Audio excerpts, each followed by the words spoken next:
Hey everybody, welcome to... Oh, what's this? What? We're on some kind of island, or maybe.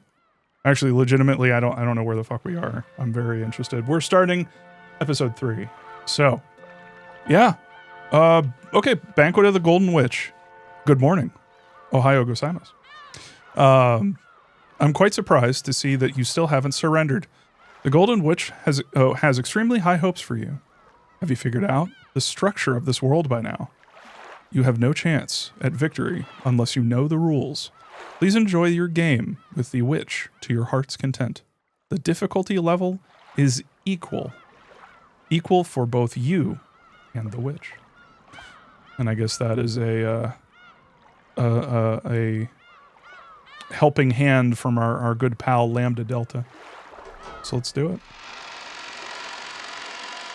All right, start of a new chapter. The world is our oyster. This story is very obviously fictional and fantastic in its nature. Any resemblance to existing individuals, organizations, locations, or incidents is entirely coincidental.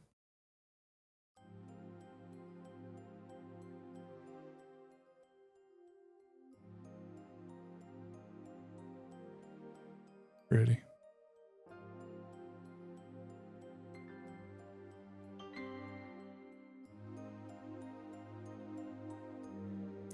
The vase was very beautiful, rich with history and value. Even as young as I was, it still forced me to take a deep breath when I witnessed its beauty. Of course, it was a member of Grandfather's favorite collection, so that I didn't accidentally destroy its fragile beauty.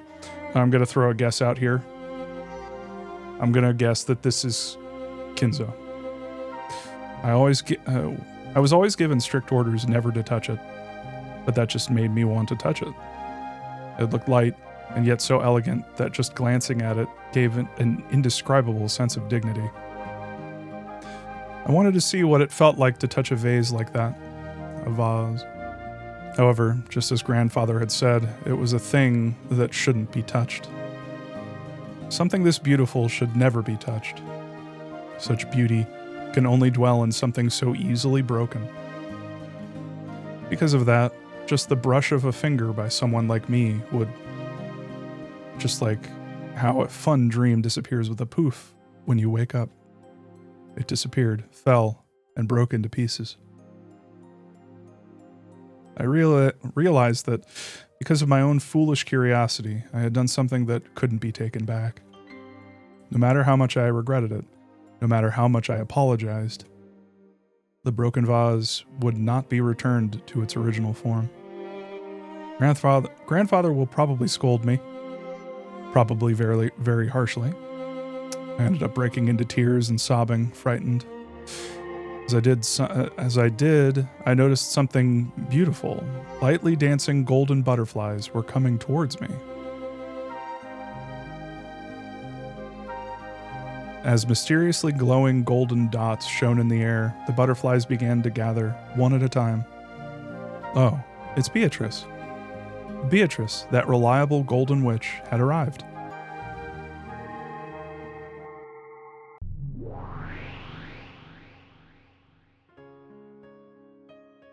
Who the is this?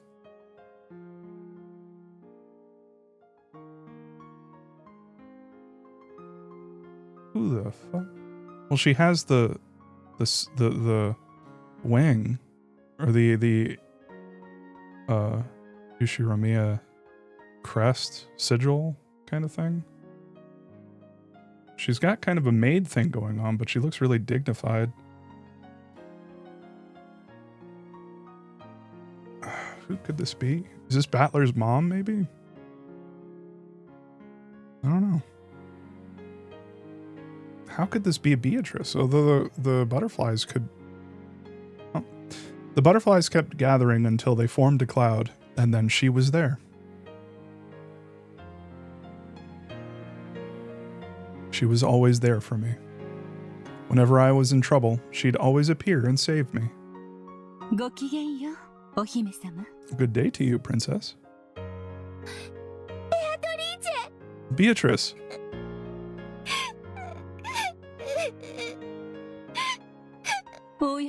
Oh my. Why are you crying so? And on a day so well suited for a tea party?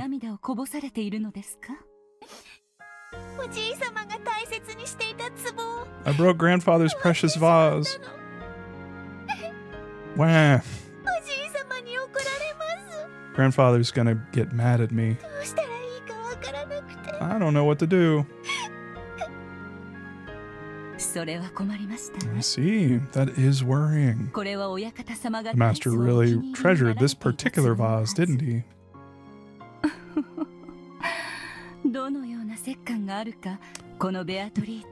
Oh. Imagining how he'll punish you scares even me, Beatrice. Beatrice. Grandfather was a very frightening person. And when you failed to follow something he said even once, he would become so mad with a rage that would make even the fallen angels in hell quiver. Since I knew that down to my bones, I couldn't do anything but tremble and cry. I possess no magic that can scoop up your fallen tears, princess. But if you need magic that will prevent the master from scolding you, I might be able to manage something. Really? Yes, if you'll be gracious enough to believe in my power, princess. The power of belief is the source of magic. Miracles only appear before those of great faith. I believe. I believe in your power, Beatrice. So please, fix this vase. Onegaishimasu. Please. If that is what you want, princess. Then leave it to me, Beatrice. I love how it's hammering home that it's Beatrice. Beatrice. This is Beatrice. Did you think it's Beatrice? This is Beatrice. When she extended her index finger, a golden butterfly softly landed there and changed its form into her favorite cane. But even that was enough to give me a small glimpse at Beatrice's wonderful and awesome magic power. She pointed her cane at the broken vase and, just like a child's lullaby, she began speaking the magic words. Come, try closing your eyes and try to remember. What form did you have? It was surely a very, very beautiful form. Please, show me that form one more time. Were they words or was it a song? No, it had to be magic.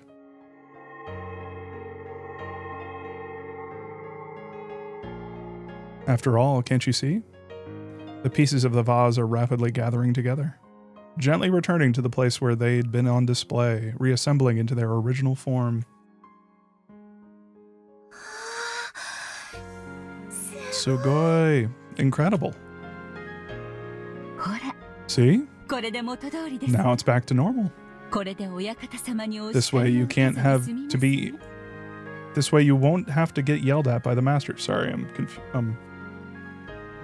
My attention is being pulled by this. When I say a certain word, my Apple devices go haywire.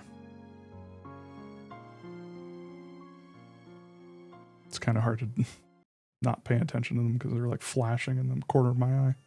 Where are we? I'm assuming this is Rokkenjima. Beatrice, you really are amazing. You can fix broken vases like it's nothing.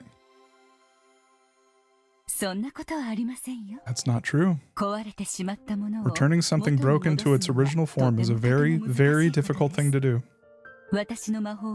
My magic can only make it remember what it once was for a short time.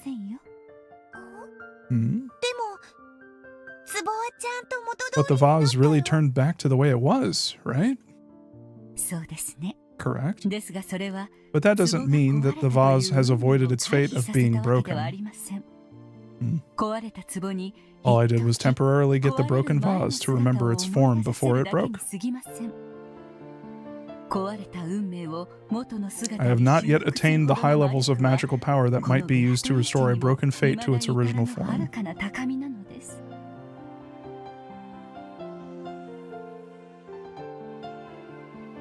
Interesting. At that time, the high-pitched scream of a servant could be heard from inside the mansion. When I went to see what had happened, I noticed that several of the servants had gathered and were cleaning up the remnants of a broken vase, or remains of a broken vase. From what they said, it seemed a black cat had sneaked in from somewhere and had climbed up on the vase, causing it to break. I understood the meaning of Beatrice's words. At the moment I broke the vase was broken. Beatrice let me see the vase being restored, but that was a temporary thing. Didn't mean she'd change the fate of the vase being broken. Are we being explained? Is how the game works being explained to us right now? The fates of all of the people involved of all the people on Rokenjima are going to be what they are. Like, we're all going to die somehow. Like, all of the people, well, most of the people. But like, the way she's like rewinding it. Is Beatrice secretly a good guy? Is Beatrice constantly rewinding and forcing people to like basically figure their shit out? Is it kind of like a Silent Hill thing where it's just way more direct? But do you feel me? It's like if you had the ability to, if you knew that there was one way to get through this. I'm literally explaining like, oh, well, I won't say the name of it, but it's like Silent Hill where it's like the town is pulling you in, but it's like showing you worst case scenarios and like thinking about it now, I don't think Silent Hill is a good metaphor for this, but basically like, are we being shown the worst case scenario so that we are kind of helped out by it? So that in that way, we're kind of allowed to sort of see exactly what we need to do in order to move forward, I guess, if that makes any sense. And in that way, is the Beatrice that we're talking to, are we sort of Beatrice? I like the idea of memory, though. I like the idea of like, what if Beatrice herself is being affected by the memories of the other people involved, like Kinzo's warped sort of belief of who she was, and so every time she restores herself from like memory, she's even like losing herself, you know what I mean? And so she has to kind of rely on other people like Kinzo, like putting up the painting, and in that way she like, maybe she thinks that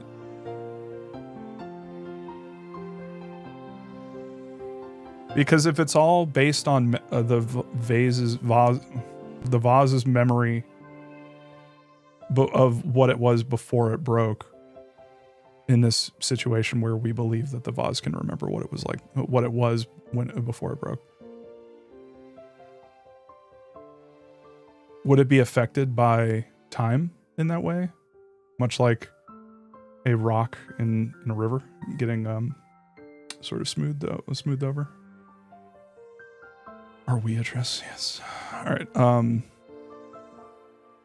And so the vase remained its true fate and broke. Remembered its true fate and broke. However, the one who broke it wasn't me, but a cat that had snuck in. That's right. Beatrice never said, "Let's fix the vase." She said she'd prevent the master from scolding me.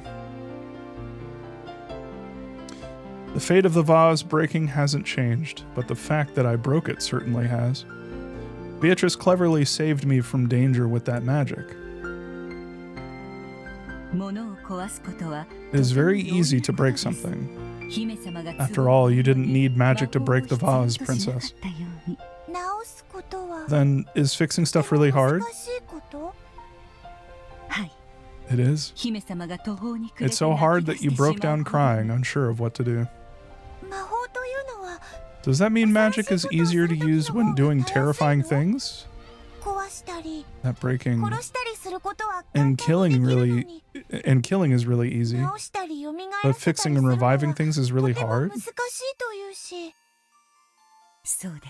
That's right. With magic, it is far easier to break and kill. That's why weak witches lose the temptation and become intoxicated with gathering easy power for themselves, neglecting their true magical training. Real magic is the power to repair, to revive, to summon happiness that has disappeared, to summon love that has grown cold. And it can even summon a smile to the face of a princess who has forgotten how.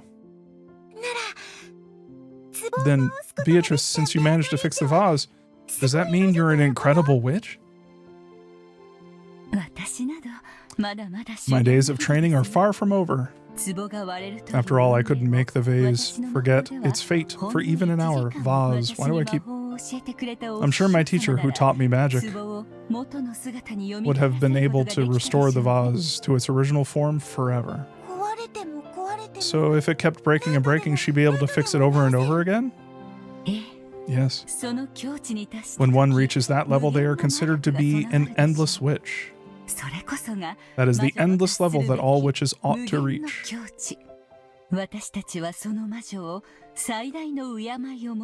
What is Beatrice again?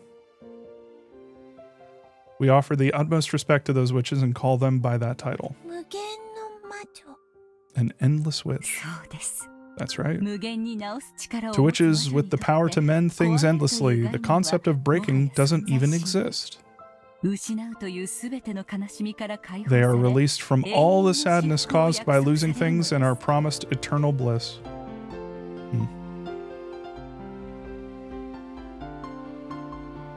Certainly, the human world is full of sadness caused by separation and loss. To escape that sadness, people pray to gods and ask for the power to withstand their sadness, believing it to be a test. In other words, a human's life is a journey, searching for a way to withstand sadness. In that case, a witch who could revive all things would be freed from all sadness in the world. Simply put, that would mean eternal bliss. I wonder if I could become a witch like you and gain eternal happiness.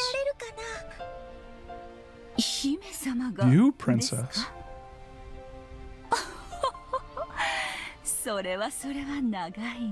It is a long, long, difficult path, you see. I want to become a witch. I want to find happiness. Beatrice, I want to become your disciple. Do you have even a trace of doubt in that feeling? Nope. I want to become a witch too. I understand. Then, until you get tired of me, I will make you my disciple. Will you call me teacher?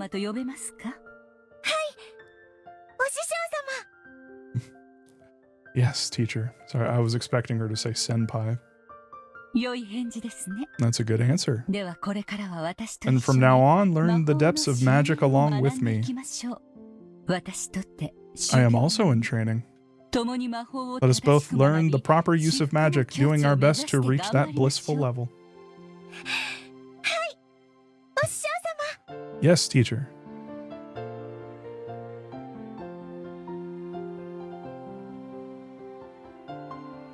So I'm assuming now that that was a young Beatrice, or the Beatrice that we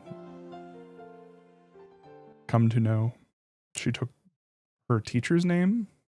Oh, okay. What's going on here?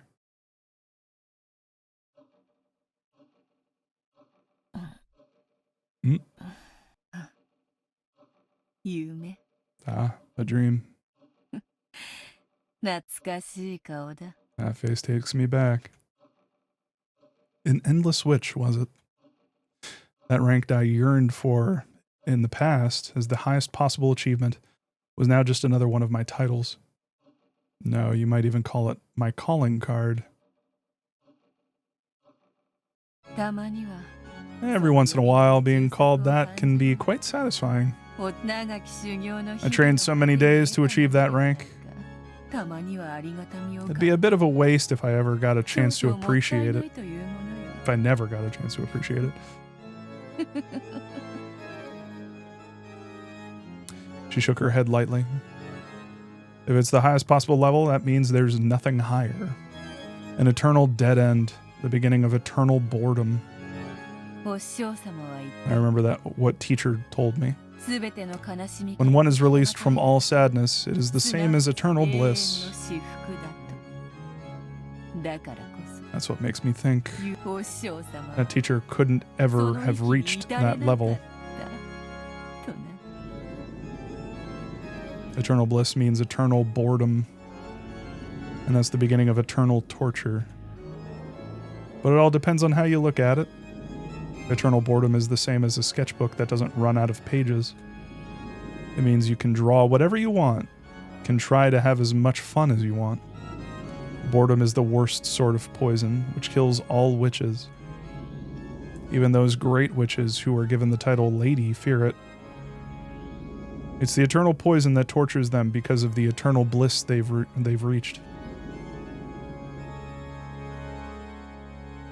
Now that I've earned the name of Endless Witch, I truly wish I could speak with teacher again. Is happiness really what lay at the end of our training? Well, doesn't that imply you're not? Doesn't this right here imply that she's not actually like an endless witch? Can't she just, if she was an endless witch, shouldn't she be able to resurrect her teacher and talk to her?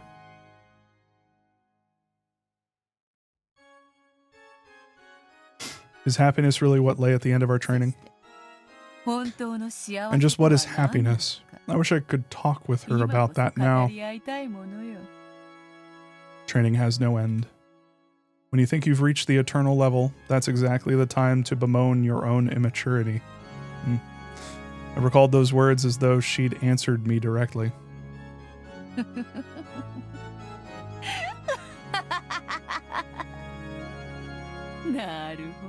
Naruhodo. I see. So I'm immature, am I? How amusing. How truly amusing. Chat, did she hear me? The sound of painfully shrill laughter rang out. It was coming from my furniture. What, did they break their toy again? Oh my god. Beatrice-sama. This guy stopped moving again. And I haven't had nearly enough fun yet. What a pathetic man. But I haven't gotten a chance to play at all yet. Let me play, let me play! Guys, it's Satan. It's our favorite. It's Satan. Be silent, filth. If you keep devouring him like starving dogs, of course he'll keep breaking right away, no matter how well Beatrice-sama fixes him up. You broke him the most? Satan ne. Is it ne, right? You just don't know what holding back means. My apologies, Beatrice-sama. It's Lucifer, our second favorite. Lucifer and Satan. Do we need to talk to need to hit up my church in order to get their approval to keep playing this game? Also, I like how quickly Aperture City said yeah. Like the delay is like just a second or two. That was really fast. Anyway, please forgive my stupid little sisters. Fix him quickly! I'm next, I'm next! They're laughing. Ah! Must you keep up that infernal racket?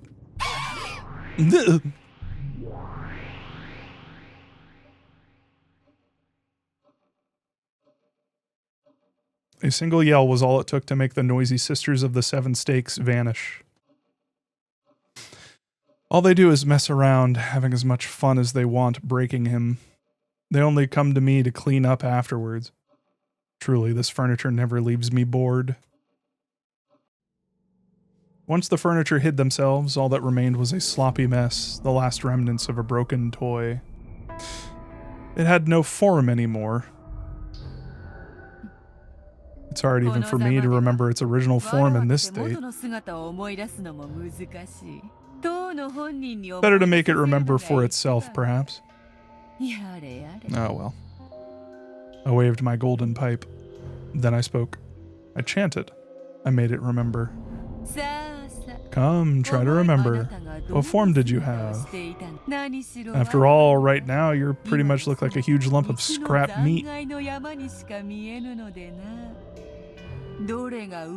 have no idea which part is your arm and which is your leg. Unless you remember, I won't be able to even recall your face.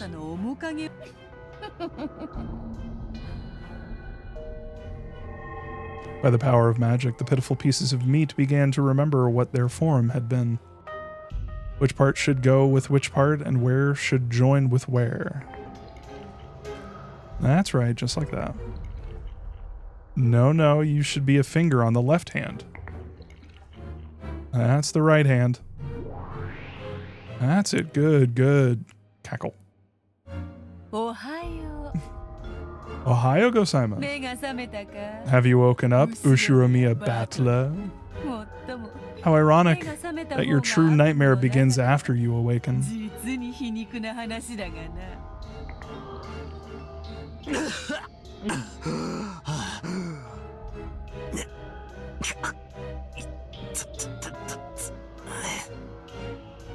If you would just accept that I am a witch, you'll quickly wake up from this nightmare, and I'll send you to heaven. I am the king of Mount Purgatory. There's no escape from this hell without my approval.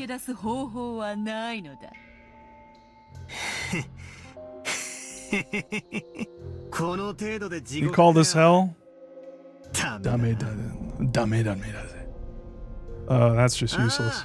Zenzen damedaze. It's all useless. I'm impressed you can still talk like that after experiencing the pain of death not once, like any normal human, but more times than I could count with all of my fingers and toes. This is why I never get bored. I never get bored of you. Yeah, no boredom problem here. After all, I get my pick of those massive...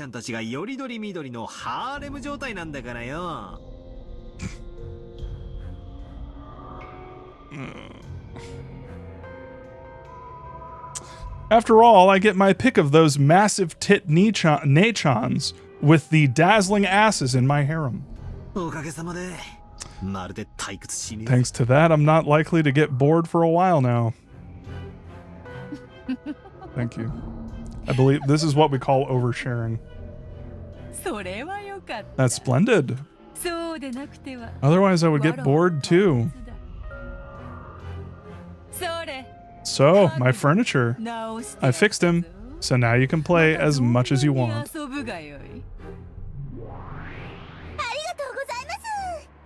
Thank you very much. Kaha, all mine. I told you your turn's over. I'm next.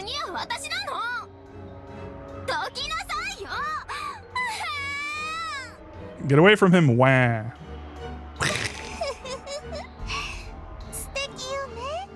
Wonderful, isn't it, Battler-kun? Look how popular you are. Don't tell him that. Don't. Popular guys have it rough. Get in line, freaks. If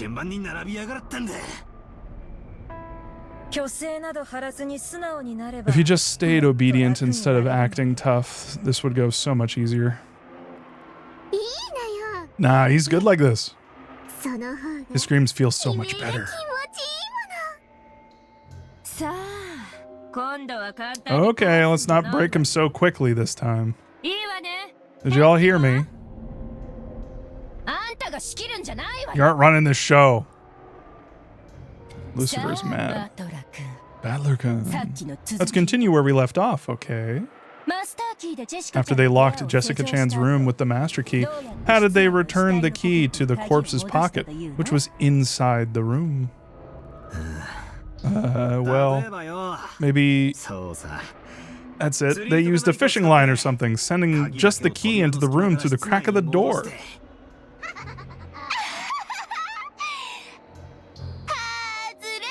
Wrong.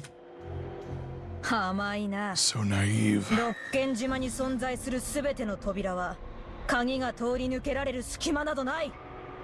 What? Hey, Belphegor, you're not allowed to do red text. Only way you could do that is if you all are extensions of Beatrice or something. I guess that would make sense, but like, I mean like physical extensions, or she just has the power. This is weird. This rubs me wrong. This is strange. I don't know about this. Her furniture can use her stuff. Yeah, that makes sense. Of all the doors that exist in Rokkenjima, none has a crack through which a key can slip? What? That's... That through which a key can slip. Didn't someone receive a letter under the door?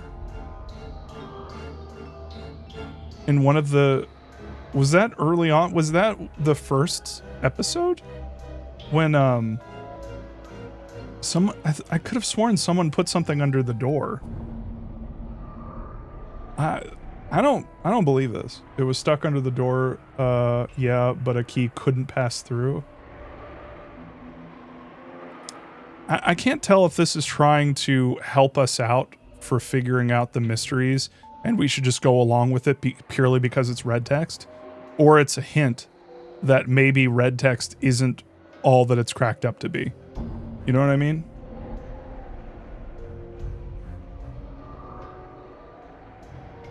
Yeah, GX suit, yeah, but like, that just doesn't sit right with me. A crack through which a key can slip, because some keys are, whatever, I'm not gonna keep thinking about it. He was wrong, right? Okay, this time it's me, my turn. Where should I strike? Me, back of the hand. No fair. Okay, then I've got the back of his other hand. I'll take the tip of his nose. Why? Let me do it too. Let me strike too.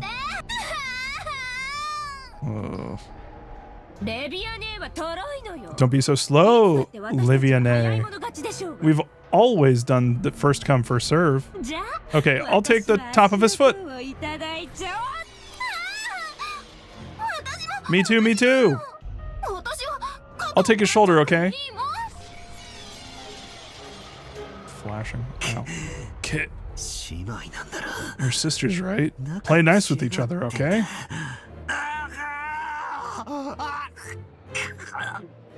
Oh, yo, Jason, what's up? Can't believe you're still resisting. Oh. I'm gonna make a note to myself. I need to, make Cuter Faction a, VIP. Yeah, I'll do that when we're done. I don't want to hold everything up, but I'm seeing everybody's VIP status. I'm like, Cuter Faction, I need to VIP you. I can't believe you're still resisting. Why haven't you realized that your false courage actually gets us fired up? Sorry, but false courage and being stubborn are my specialties.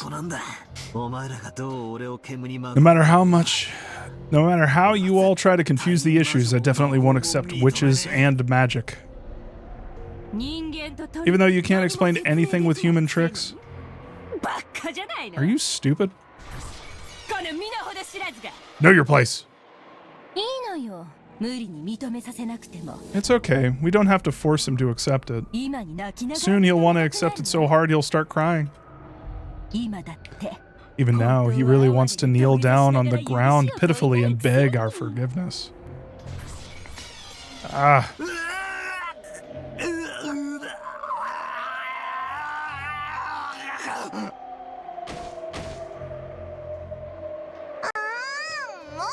Ah, he's broken already. Beatrice-sama. Well. Since they know I can revive him over and over, my furniture won't even hesitate to break him. Good grief.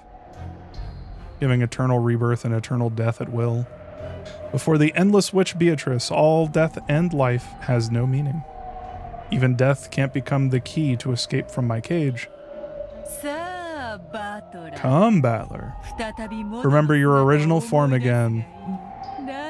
I'll toy with you to my heart's content, understand? I see. How truly pleasant to have a toy to play with for all eternity. Her face.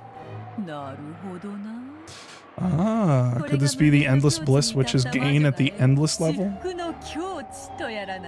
You sure you're happy? I see.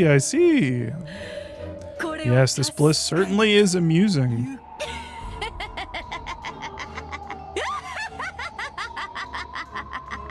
Wow.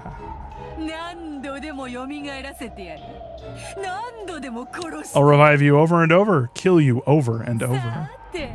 Let's see what kind of murder play will unfold on the next game board. Come, bring it in. Let the next game begin. Ushiromiya Battler.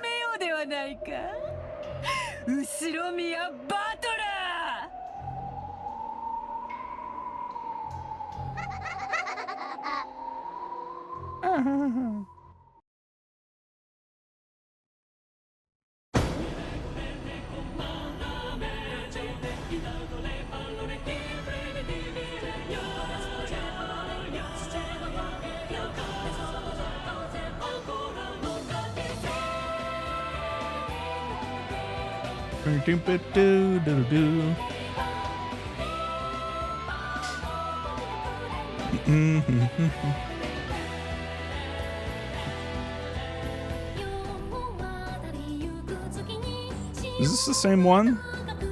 I think it is.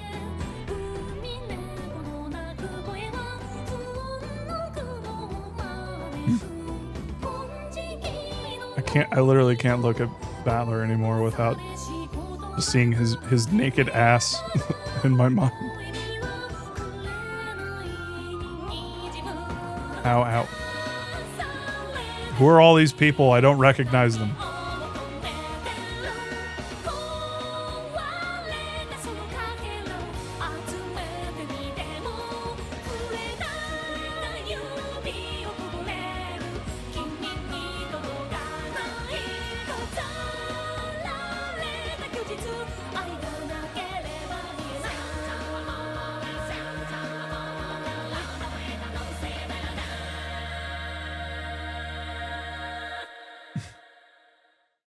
Like the welcome to Roken.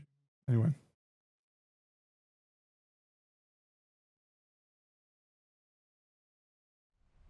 Extended version. Sick. Oh, damn. Okay. Come back to the, yada yada. Dang. Too bad. Aneki? Aniki? Hates cigarettes so much. Sorry.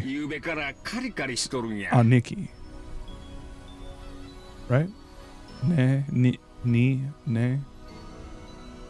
Aneki is... Or Aneki. She's been pretty grumpy since last night. Please don't hold it against her. Grumpy since last night. Oh. Rudolph and Hideyoshi went out onto the deck and took out some cigarettes. Ava had always hated the smell of cigarettes, but when she was in a bad mood, she got even more sensitive to them. When they decided to smoke casually until they reached the island, the two of them had gotten yelled at and chased out onto the deck. Hideyoshi tried to use his lighter, but the strong winds gave him some trouble. Rudolph took out a Zippo with a smooth gesture and let Hideyoshi borrow the flame. When did you start smoking cigarettes, Hideyoshi-Nisan?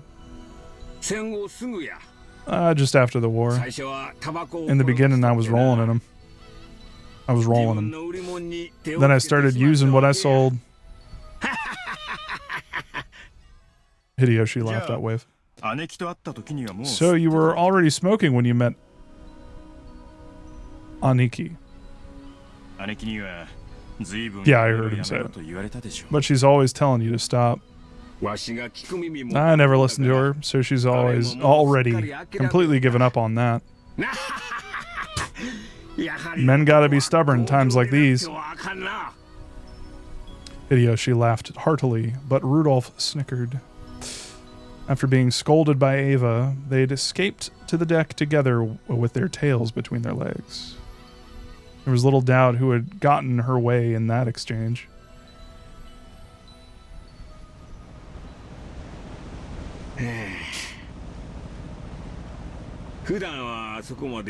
She isn't usually so short-tempered. In fact, she's usually a more gentle, quiet woman. You're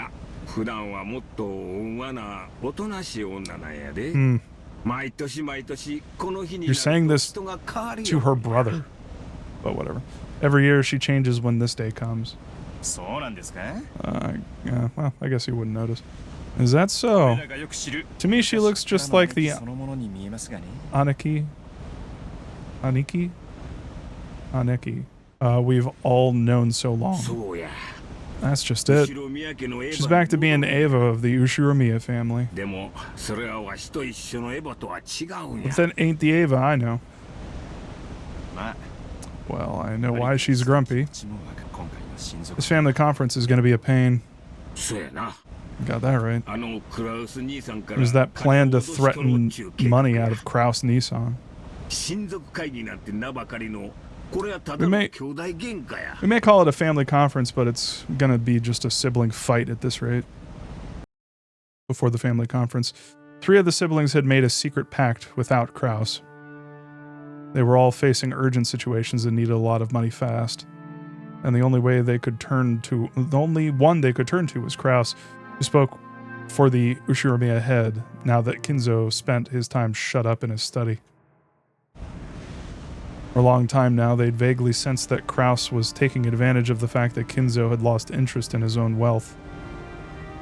And they suspected that he'd started embezzling that wealth to suit his own purposes. Despite being disgusted by this, they'd turned a blind eye to it while seeing everything was still going smoothly for them. But now that they needed money, they really couldn't afford to let it slide. Ava had asked Rudolph and Rosa to form an alliance, and they were now scheming to take that money away from Kraus. Rudolph both you and I are company presidents. We're responsible for the livelihood of our employees. Rose is a president too. Well, as a hobby. What?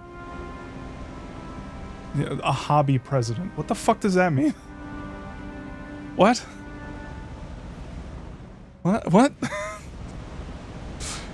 Yeah, we're serious. She's just a poser. What? No, Jan, I know. Yeah. Yes. Like, that's kind of why I'm highlighting it. It's just so casual. It's just so, like, fucking... Yeah, but women, you know? Am I right? Hideyoshi, am I right? Hey! I'm elbowing, but you can't see it on the... That's right, sorry. Basically, we've all got responsibilities. Now that I've thrown down the gauntlet in front of the executive board, I've got to bring in the money, even if it means getting down on my knees or drinking mud. Same here. I can't betray the employees who've trusted me and followed me for so long. That's why I need to get some money out of Kraus Nissan, even if I have to grab him by the neck.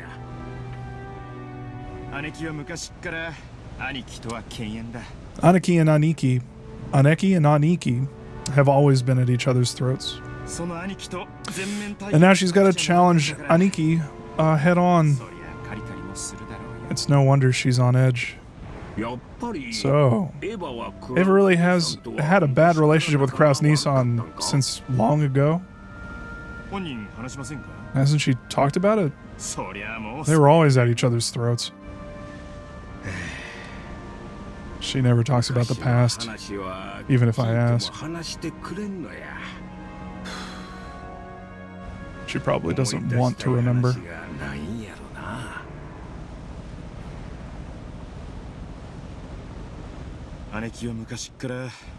She's always been brainy and shrewd. Her grades were good too. Compared to that, Aniki was just average. The simple fact she existed would have been pressure enough, but she kept boasting about it and driving him into a corner. That fool. That fool! I drive him into a corner so openly. I'd hardly call that shrewd. No kidding. Aniki regretted being born a woman. You know, Funhouse, Elise Willems. she has a really funny quote during one of their streams, and she just goes, "Why God make me woman?" It just reminded me of literally, Ava is her. Why God make me woman? So she probably couldn't forgive Aniki, since he was chosen to succeed the head just because he was a man. She'd always boast to Dad, letting him see that she was better at every little thing. Father really is an old-fashioned person. Gender discrimination was part of his system of values. Seems to be part of at least Rudolph's. I'll bet Ava's eagerness to prove herself made him dislike her a bit.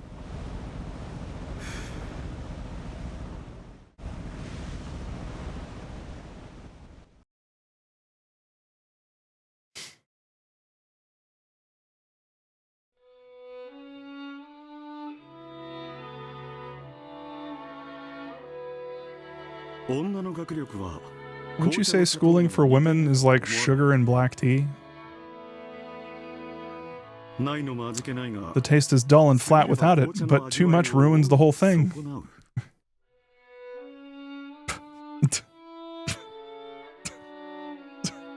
My God. Oof. Oof.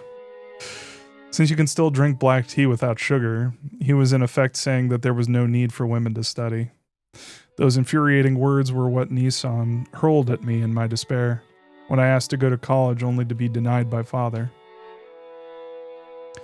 I protested that I needed to build up proper dignity and an education as the oldest daughter in the Ushiromiya family, making college an essential next step. But when it came down to it, Father and Nissan's answers were exactly the same. How conceited for a woman! I've never taken the Ushiromiya name lightly. Not once since I was born into it. This chapter here is what my mind immediately went to when people were shocked that Silent Hill F tackled Showa-era sexism. Yeah. Yeah, Jan. This is definitely, yep. I can see that. And I've been even more careful not to take my father's name, Ushiromiya Kinzo, lightly. There's also the names, the name taking a lot of prominence, or a lot of weight, which in Silent Hill F is also a thing. Our family is an old one, with many traditions. But it lost its wealth and business in the Great Kanto earthquake, pushing it to the brink at one point. That was when Father took control with his ingenious talent, reviving it to be even greater than it had been before. Not once did I forget that I was the daughter of the great Ushiromiya Kinzo. That's why I always made every effort to become worthy of that name. I needed dignity worthy of the Ushiromiya family, schooling, manners, and leadership. Even if I couldn't quite reach Father's level, I deepened my knowledge in economics and finance, trying to improve myself so I could be of use to him at any time. However, in the end, Father never acknowledged my efforts. To Father, a woman was only meant to support a man, and nothing further than that was permissible. That's fascinating because, like, isn't that I don't know, because the entire reason Kinzo was able to revive the Ushurumiya name was because, well, to him, was because of Beatrice, was because of a witch. I don't. Well, I guess we'll see, but this is an interesting sort of wrinkle in this, because this also might be Ava kind of like stating what she thinks as fact so that you get her idea of what's happening when maybe that's not necessarily the case. Maybe, I'm sure that Kinzo being sexist has something to do with this, but like, anyway, we'll see, I guess. There's a lot to say about witches and gender. Or do witches not...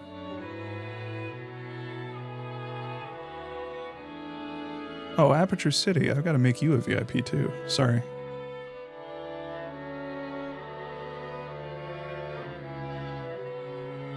Yeah, are witches like... Are witches born different? Is that... What the heck is gender? Thank you, Twerga. I was going to ask that, but yeah. Yeah, it's like... Anyway. Sorry, this monster is making me gassy. When was it that I came to understand that?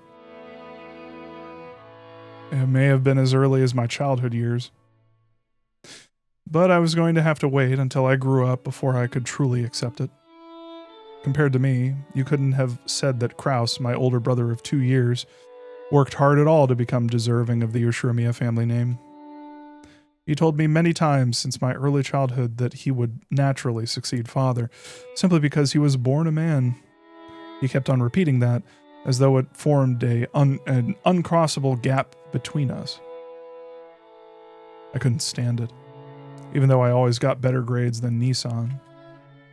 Even though I became class president when he never managed more than vice president. Even so, Nissan was considered to be the appropriate successor to the Ushurumiya family just because he was a man. Of course, you could find gender discrimination everywhere in those days. No, it was even considered a virtue in that era. During that despicable time, people said that when a woman is born, she obeys her parents. When she gets married, she obeys her husband. And when she gets old, she obeys her children. Yawn. Yawn. How do I do this? Here it is. Hey.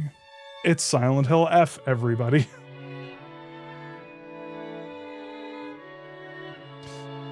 Well, that was exactly why I wanted to turn that on its head.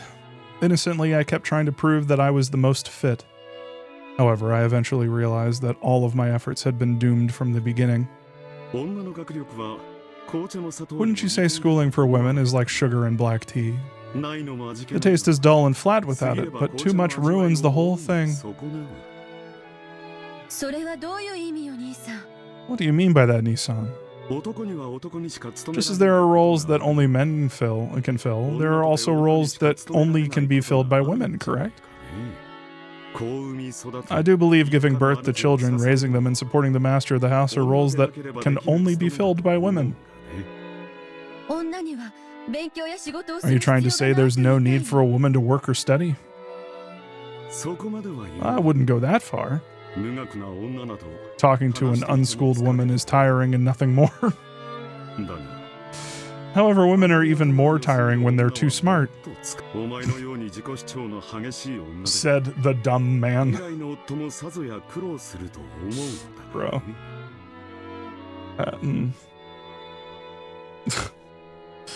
I'm sorry, I've heard people say that. Men say that. And it's just like, You're so dumb. It's so dumb. It's so stupid. It's like, Yeah, talking to people who are too smart. It's not cool. I only like being belittled by men, not by women, even though it's not belittling at all. It's just, I know this is going to shock you, but sometimes you're going to talk to people who are smarter than you. It's crazy. I don't need to interrogate this. It's fine. We all know. We're all on the same page here. This is just funny. It's just like, oh, I wouldn't talk to a woman who is too smart or too stupid. Oh, such a bore. Oh, brother, this guy stinks. I do believe, yeah, he definitely. I do believe that a woman as violently assertive as you would bring no end of hardship to a future husband. Are you trying to say that a woman has to marry and hide in the shadow of her husband? That's none of your business. Yeah, hit him. Though you're my younger sister, I can look up to you for the respect you hold for father and your desire to become a daughter worthy of him. Even I am capable of feeling respect for such noble sentiments. That's just disgusting. This is about noble sentiments. I call that flowery prose coming from you. Are you pretending to be the head already? The decision that I should succeed the headship has been established from the very beginning. And yet, you seem to be laboring under the illusion that you might become the head. Hence the useless and reckless efforts you've expended thus far. Is he ever going to explicitly say this, but like, isn't Kraus going to become the head just because he's the oldest? Like, I'm sure that there is an element of this where it's just like, you know, Kraus might be like explicitly saying it in other ways. And obviously this sucks, he sucks. But like, he's the oldest. And that's, yeah. Well, GX, it's even more than that from where I'm standing, because if you were Kinzo, you could also say that like, no matter, you know, where Kraus ended up, he's the firstborn. So I would want him to like be the head, I guess. I don't know. This whole thing's stupid because it's just like, just divide it up amongst your fucking siblings. Like, this is silly. Anyway, but everything they did back then was silly. I'm not saying anything new. Hey guys, let's go ahead and interrogate the shit that we did like 2 decades ago. Decades? No, 2, what is it called? Generations ago. The decision that I should succeed the headship has been established from the very beginning. Yeah, okay. Reckless efforts. Is it really that bizarre for me to want to go to college? Yes, it is bizarre. Yes, it is bizarre. You undoubtedly are the oldest daughter of the glorious Ushiromiya family. One day you will support that family crest by being wed to the partner most valuable for father. However, excessive learning is not what's being asked of you. Sorry. He just... Everything he's saying is so prickish. I'm trying to plus up the prickishness. However, excessive learning is not what's being asked of you. What you need are gentle feelings that will allow you to care for your husband, the ability to handle housework, and a humble demeanor that will reflect well on the master of your household. These are all skills you lack utterly. In the end, can you really call yourself a suitable daughter of the Ushiromiya family? I have no intention of being some secluded lady. I just want to become the person most capable of assisting father at his work. Then shouldn't you do so in a manner befitting of an Ushiromiya family daughter? What is it with you? You're still mannish even at your age. And you've never learned how to wear makeup in a way that will please men. Much less how to cook and do housework, bruh. Here you've even been learning how to brawl. Oh, Ava gets cooler by the minute. And she plays Smash Bros. Brawl? bruh. That's rude. Yeah, hit him again. The martial arts aren't brawling. They're a perfect way to train and discipline the mind. And when it's needed, I take more than enough care to act as a woman should. What are you trying to say? That women should be slaves who work for men, so I mustn't be so forward? It isn't elegant to say it out loud. But I think a few unpleasant words are necessary in order to correct your mistake. So let me say it plainly. Women exist to serve men. And men exist to provide for women. A woman's job is to protect a man's back, to protect his house and raise his children. Most women realize this without being told. They realize it on their own. But even after all these years, you still haven't realized that about yourself.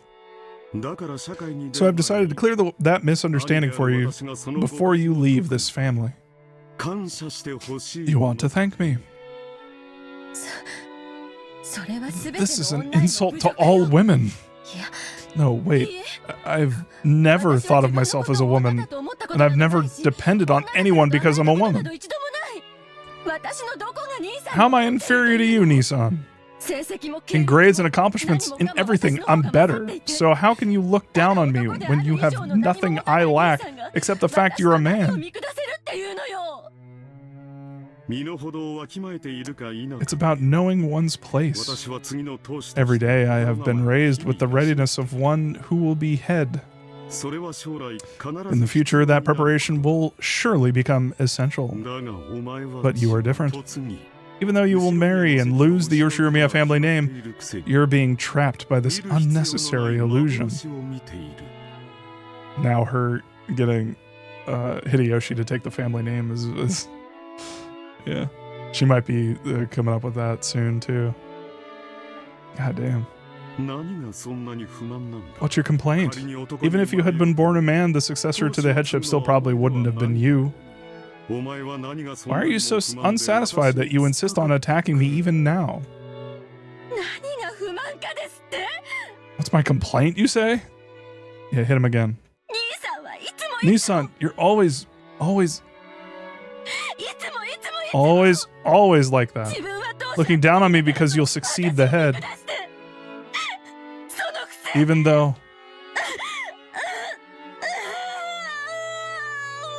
Oh, Ava. My queen. Oh.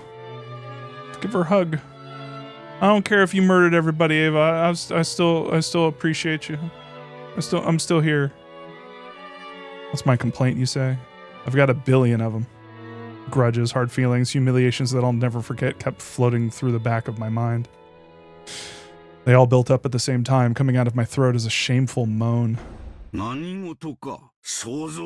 It's Dad! Run! What's all this noise? God isn't the only one who holds silence as a virtue. Apparently Automod did not want you to say fucker, Aperture City, so there you go.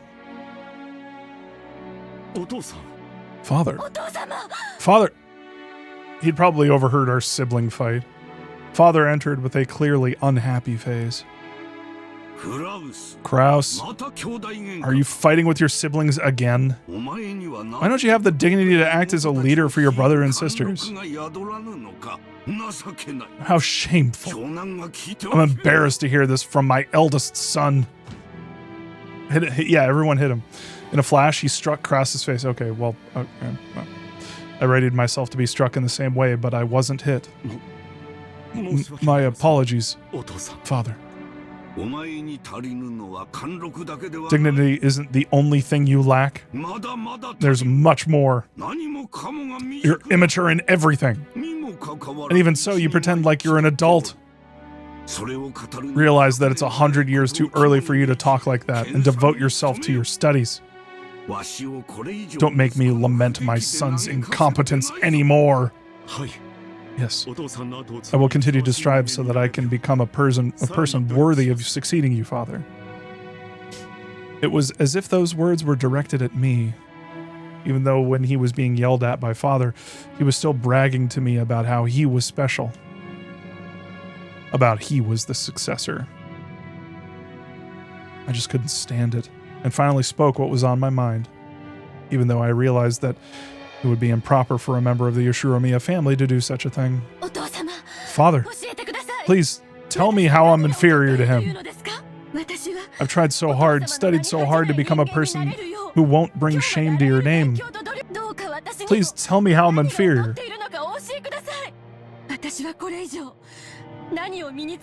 How can I improve myself enough to earn your acknowledgement? That again? How many times do I have to say it before you'll understand? I expect nothing from you. Women should be women and just learn how to cook and sew. Okay. Well, fuck you. Just fuck. I need to stop giving people the benefit of the doubt. Fucking Kinzo, okay. Literally the only reason. So saith you, the only reason that you have any fucking money at all, the only reason you aren't like dead in a ditch somewhere is because of a woman. I'm sorry, a witch.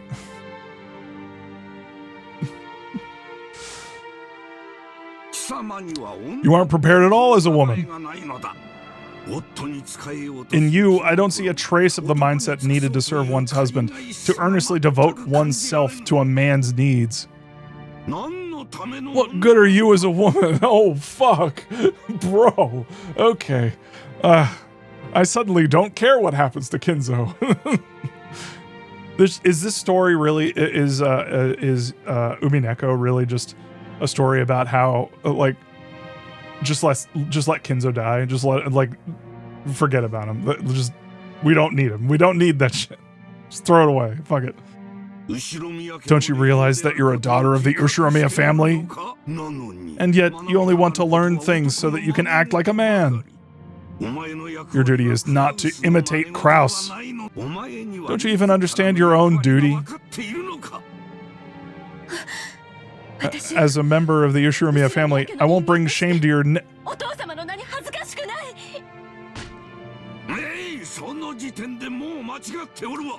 That's it. That's where you're already wrong. Your duty is to marry out of the family and bring me a man who is profitable to me.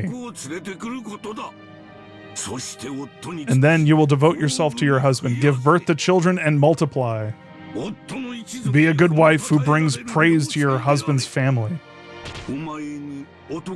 Just what is it that you can do to please a man? Do you think you can make tea? Do you have any talent in cooking? You have nothing. All you've done is try and mimic Kraus, haven't you?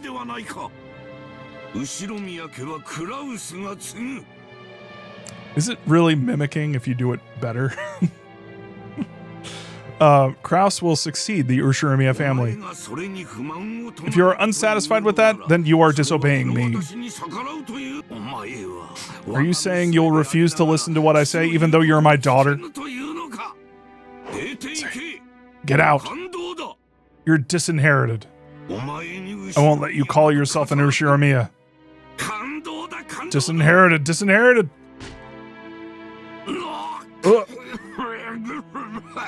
Oh no, he's dying. Whatever will we do? Oh no. Oops, he fell down a flight of stairs. Ooh, oh no. Oh, he fell on some bullets too. Oh, who left those there? Father, hang in there. Please calm down. Genji-san, could you bring some water? Yes. Immediately. Tadaima. Eva, leave this place. He doesn't mean what he says. I will calm him down.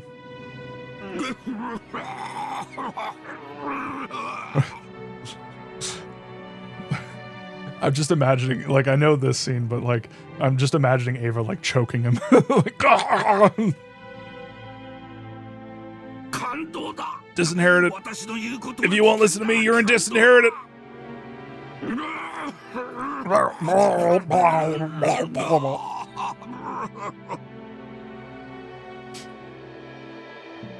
Father was coughing pretty badly, and Nissan patted his back, as if it was a duty that was naturally his. It was so vexing for me to let him take that duty all for himself right then. If I carelessly approached Father at that moment, then I would probably be the one to get hit next. However, I fearlessly tried to approach Father's back. Genji blocked me. Eva-sama, perhaps it would be better if you stepped outside for now. The master is not in a good mood today. But...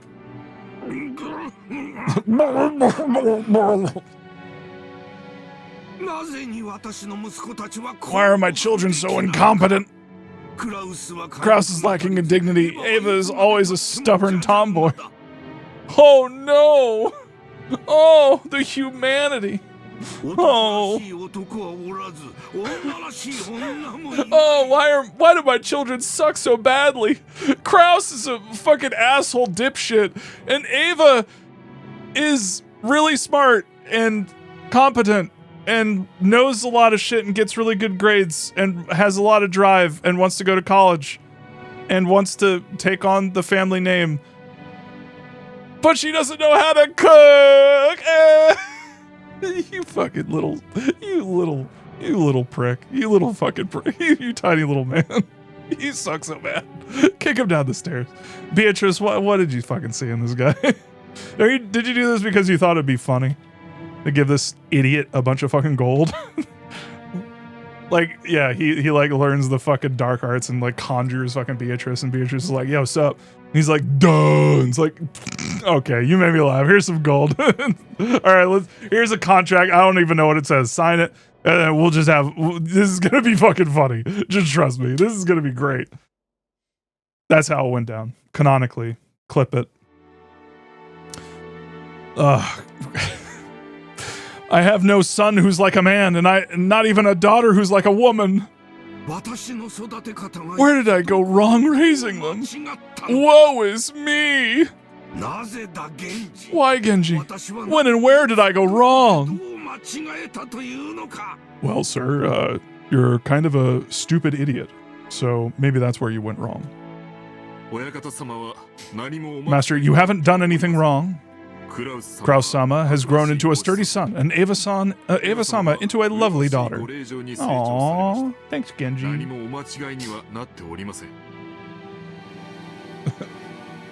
when Kinzo was like, if Kraus were your wife to Natsuhi? Yeah, what the hell? That's so he must have had like a change of heart, right? Or wait, am I remembering that wrong? Yeah, I guess he's just like, he just thinks in that like sort of gendered like sort of dichotomy. That's, even though for him, I can see that for him being like inclusive and progressive, but really it's just the sort of like structure of husband and wife that he just can't, he has like this loaded idea of what it means to be a husband and what it means to be a wife. And his solution to it is literally just like flipping them. So it's just like, anyway, that was a gas leak.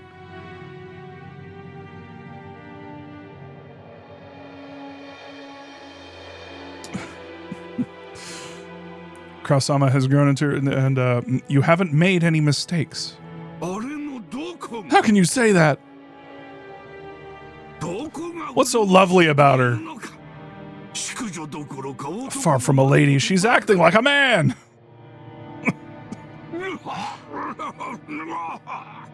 Choke. Disinherited.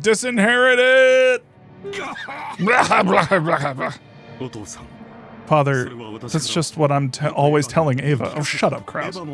Eva has promised that she will have a change of heart and act like a lady. Couldn't you postpone that decision for just a little longer? Who's a lady? Disinherited.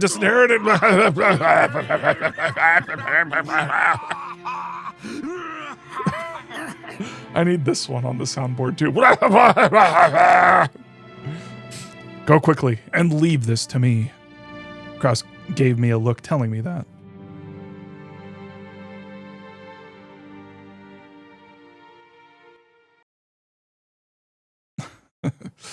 Twergo.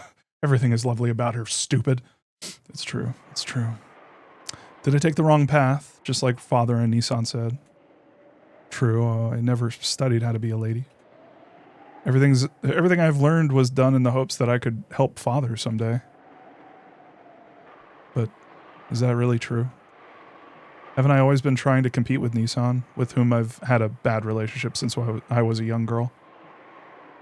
Because I wanted to steal his position as successor and show him a thing or two. Every chance he gets, Nissan tells me that men should be manly and women should be womanly.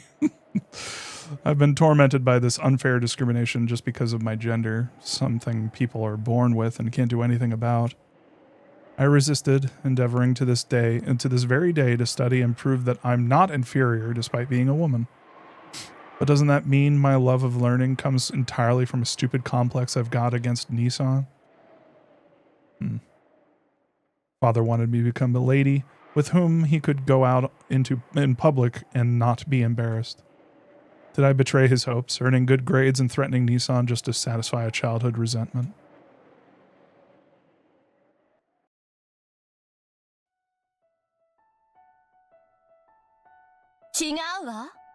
That's not it. It's sort of me saying, I will become the successor to the Yoshiramiya family.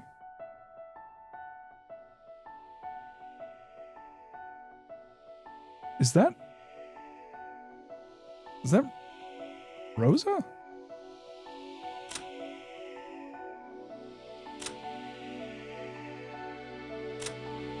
What the?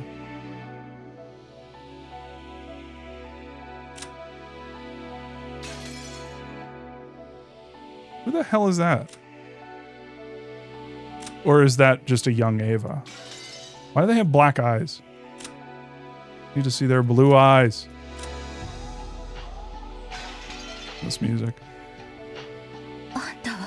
You. The one whispering to me was the me of my years as a young girl, born inside my heart in the day I made that oath. Okay. That's right. She was my only ally. When things got difficult, when I felt like I was about to get crushed by it all, she would always quietly appear and support me. When I ran into roadblocks and despaired, she would always appear and support me. When I grew up and the memories of my childhood years faded, I also started to forget my conversations with her. I, Ushiramiya Eva, will definitely become the head of the Yoshiramiya family. And I'll triumph over that irritating, arrogant Kraus. On that day, we promised to do our best together to achieve that. I'm detecting a motive. Y'all feel that? You'll feel that? You'll feel that motive in the air? Motive for the events to come? Anyone else feel that? And I'll try. On that day, we promised to do our best together to achieve that. That's right. We promised. On that day, I promised that I would become the successor to the Yoshiramiya headship. On that day, when I had been overcome with sadness, wondering why I was even alive, you appeared from inside me and lent me your strength. Father didn't accept me. I wanted to teach Nissan a lesson. I believe that doing this will let me say goodbye to the wretched creature I once was. For a time, I believed that my life had no purpose other than to be looked down upon by Nissan. It's painful just remembering those days. They're a wound, a crack inside my heart. She taught me how to sew up that wound. I turned my anger into effort and improved myself, trying to become a person more worthy of the headship than Kraus was, trying to triumph over him by making Father accept me. It was my perfect revenge. I was vaguely aware that a woman couldn't possibly become the family head, but I thought that maybe if I could prove myself valuable enough to overturn that premise, then surely even father would select me to be his successor. If that happened, then I'd be able to have the greatest and most perfect revenge against Nissan, who always acted like his succession to the headship was completely inevitable. Is Umineko the inspiration for succession? That's right. If we can manage that, the wounds in our heart will be healed. We promised each other to do our best until that day comes. And now you're saying you're going to break that promise? Scum. Coward. If only you'd give up and die. Even though she looked like me as a kid, she was still another me. Her tongue was sharp because it was mine. It makes me pretty mad hearing that, even from myself. You have no right to speak of me like that. Then let's use that anger to fuel our learning. Changing anger into power is my magic.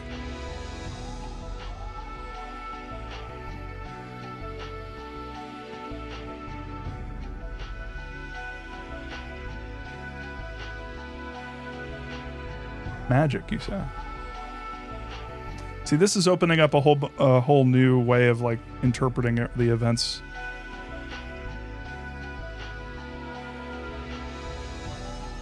Then again, I guess the kids would kind of see that as they grew up with the idea of Beatrice, as Rosa was talking about earlier, like because she was terrified of Beatrice as a kid. So there were definitely stories about it. So I'm guessing that... Alright, well, I'll keep going. Changing anger into power is my magic. I saved you from a bunch of tight spots with that power, letting you to succeed when you shouldn't have. Leading you to succeed. As long as you have my magic, there's nothing you can't do. That's right. Anger has always been my driving force. I wonder when it was I forgot that. If you can remember me again, that magic will become ours once more. Wait a minute. This is Ava's sort of inner child. Come on, let's turn that anger into power and study even harder, okay? I have a working theory. Also, she looks very, very, very, very much like Maria, and it's kind of tripping me up. I guess DNA do work like that, huh?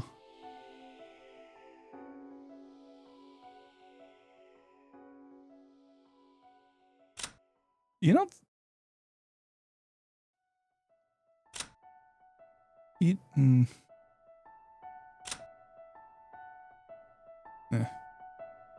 I was gonna say, you don't think that, because I've got a lot of theories when it comes to Maria, but like, nah, it's kind of like,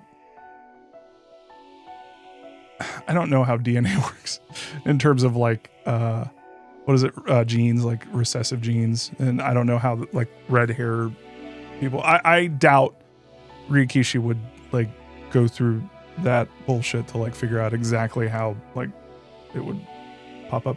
First time chatter, lore text. Imagine Ava standing in the rain just talking to herself. I mean, have you played another one of Ryokishi's games? It's very believable. It's like, yeah. I like thinking of it like that, of her just like kind of like ingesting that and just going through it in her head. Just in the rain, just getting sopping fucking wet. There was something else I was gonna look up. Yeah, okay. So what was chat? What was Ava's stake? Was it the same? Was she killed the same way in both?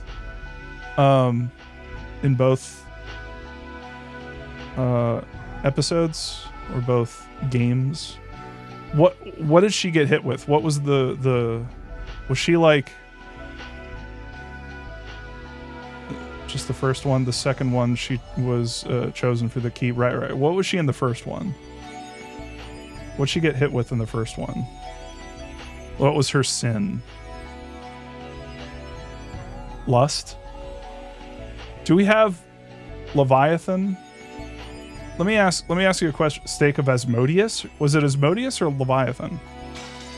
And let me ask you a question. Does it look like this? Did Leviathan is envy, lust, and Ep1? Do any of them look like this? I can check. How?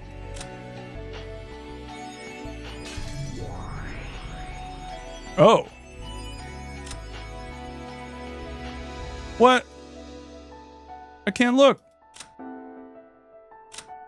Also, this is funny. Okay, the Seven Sisters of Purgatory. High quality furniture created by Beatrice. As the youngest of the sisters, Asmodeus is always doted upon. This might be why she alone is kept out of the way whenever any even slightly lewd topic comes up. She's always looking for a boyfriend in the hopes that her sisters will finally accept her as an adult. However, she keeps aiming too high and whiles away each day dreaming of the prince who will never come.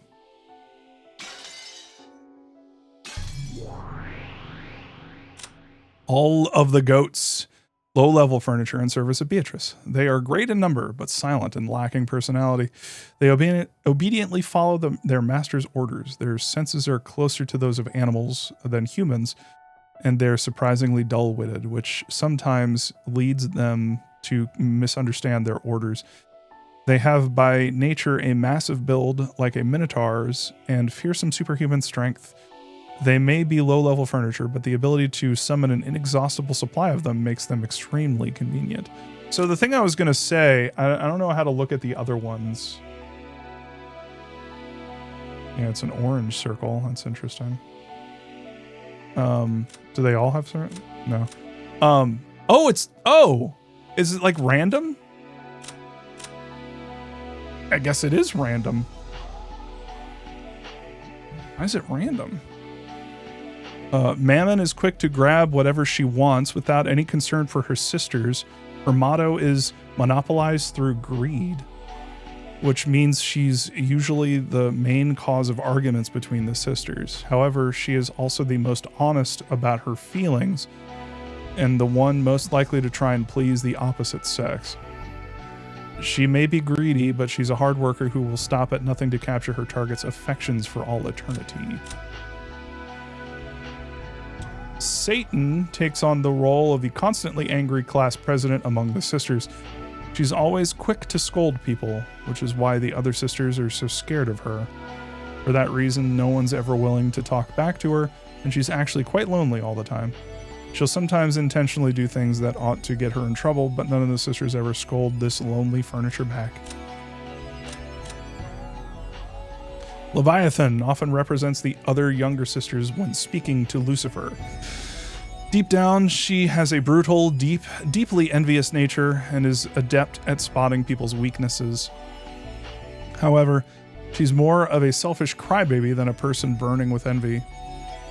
For some reason, she's not very good at handling tough situations, and she often ends up coming in last among the sisters, getting the short end of the stick and crying. Okay, Beelzebub is the gourmet of the sisters and is well known for being a big and picky eater. Her personality is similar to Mammon's, and the two sisters often fight over the same thing. She's always talking about food, which makes her a calming influence among the sisters. However, she also has that disturbing desire to kidnap pretty boys and store them in the food cellar. Mammon is quick to grab whatever she wants. All right, Lucifer is the oldest of the sisters and therefore their leader. Because of this, she claims to be the strongest of them all, but she's secretly aware that she's actually the least talented. However, she has always acted with arrogance in an attempt to hide this fact from the others. Her greatest fear is that her sisters will scorn her, even if they ever find out. And Lucifer, do y'all notice that these are like pairing exactly to like the different characters? Like not just like, I'm assuming that is for a reason, but also like, yeah. I thought for a second that maybe one of these looked like similar to. I don't think any of them have red hair though.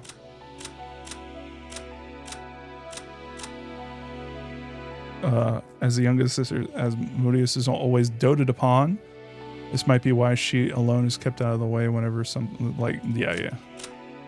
We already heard that one. Satan, constantly angry, monopolized through greed.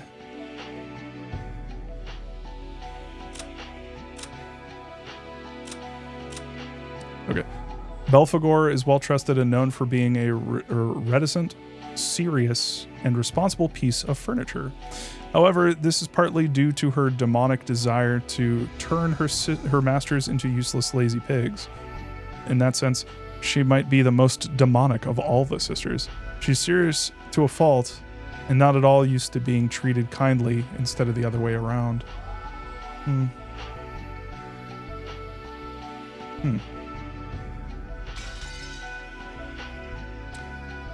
Alright, yep, okay.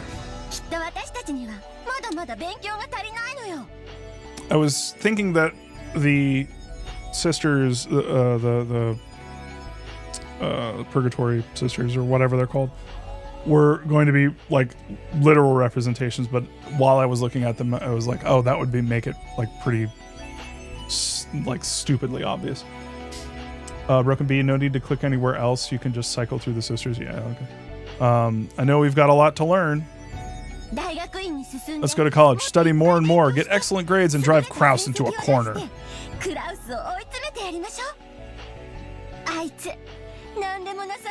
That guy acts like we're nothing, but I'm sure he feels pretty well cornered in the inside. If only he'd just learn his place and die.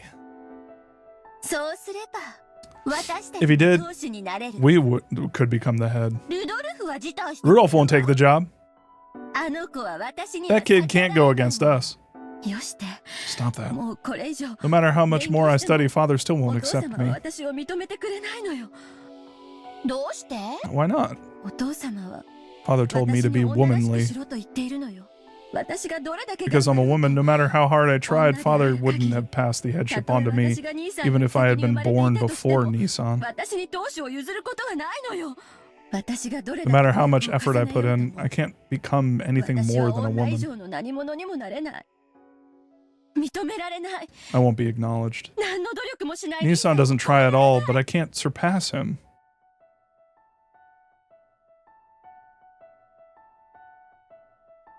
You could if you were a witch. Then your father... Oh. Motive? Motive. He looked down on me forever. Father and Kraus are the worst kind of male supremacists. If only they'd just die. She cursed them for my sake. Words that I couldn't say so easily, she said for me. Even though I understand that she's just another part of myself inside of me. I feel like she's the only ally I have who can sympathize with me. However, while sympathy might do a lot to calm my heart, it won't do anything to improve my current situation. In the end, she can only console me for however long it takes me to be dejected by reality before I finally accept it. Thank you. You've done enough. Now that it's come to this, I'll become such a good lady that it'll shock even Father. I'll be the best lady. I'll find an excellent man that Nissan can't even compare to. That won't be very hard. You can't do that. She rejected my timid thoughts. I understand. Wakarimashita. Because she is me, I understand. All Father said was that he won't let a woman succeed the headship now. But even that's just a rule Father made up. Since he made it, he can get rid of it. I'm really curious, because Kraus was saying all that shit, but part of me, I literally just said I should stop assuming the best in these fuckers. But I kind of want, I can see Kraus seeing this as kind of a curse. Can you imagine in that position, like being forced to that's a lot of pressure. That's a lot of pressure.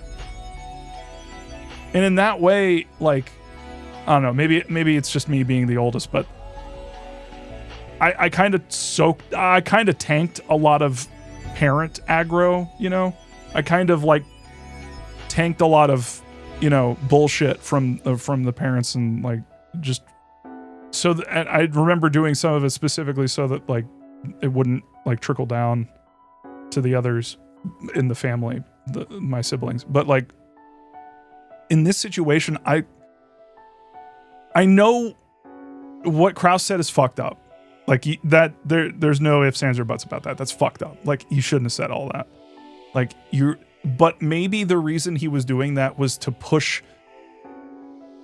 Ava away. Maybe he's trying to, like, I don't know, because some of the other stuff that we got with Ava, either that or he grew up, you know, either that or he like is coming around and realizing that everything that he used to think is fucking stupid.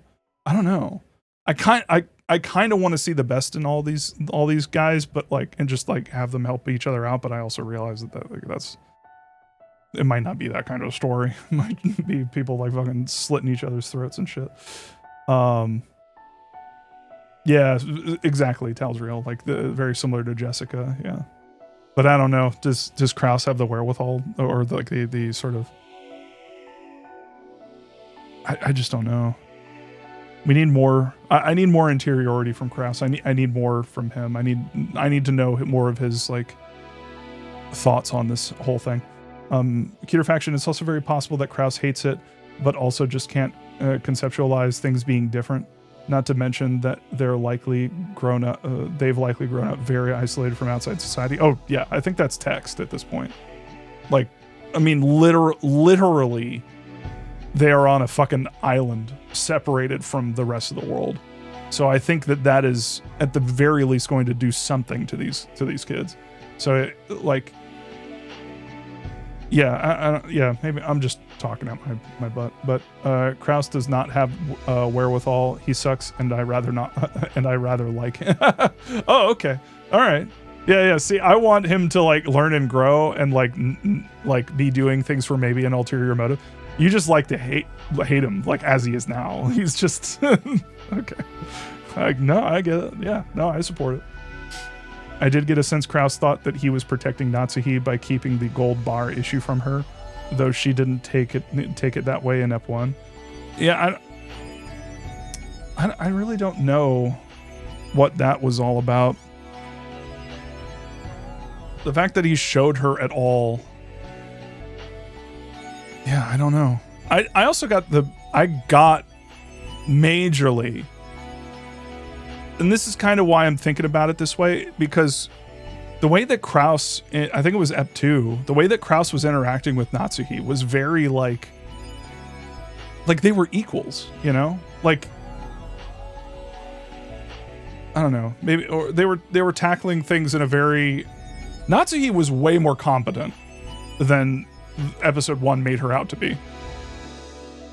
Like in Ep 2, like Natsuhi is doing just as, if not, I would say doing way more than Krause. And Krause was like open and honest with her at a certain point. So like Krause, it does seem like he cares for his wife, but he just fails every D20 roll to express it. Yeah, that's a good way to put it. Allfather said that he won't let a woman succeed the headship now, but even that's just a rule Father made up. Since he made it, he can get rid of it. Human feelings can change far more often than the number of sand grains on a beach. Krause is such a stupid man that Father's eventually going to realize, and even if we don't prove it for him. When that happens, the wall that separates man from woman will be demolished by Father himself, who set it up in the first place. That day will surely come. How can you be so sure? Because that's my magic. If you just believe, this magic will surely summon a miracle. The basis of my magic is nothing more than your believing heart. If you use this magic, then surely I'll never have to doubt until the day I die that I'll eventually become the head. It really feels like magic. It's like will, magic, outcome. If that makes any sense. It's like The Secret. Magic is just the secret in this world. Sorry, I've been sitting all day, so I'm getting a little tired, so I'm gonna sit on my leg for a little bit. I'm gonna sit cool. I'm gonna do one of these. Can I do that with a mic? Probably can't. Anyway, whatever. Yeah, what I'm trying to say is like, magic is almost like secondary or tertiary. Because really, all you need to be looking for is like, if someone has a great enough will or great enough desire, willpower, like drive to do a thing, that they are able to manifest it, then that's magic. But it's like, really, that's just manifesting, like, what, I forget what it's called. It's literally The Secret, but like, it's like manifesting, your like desires by wanting them like badly enough. Anyway, she is doing manifesting, it's true.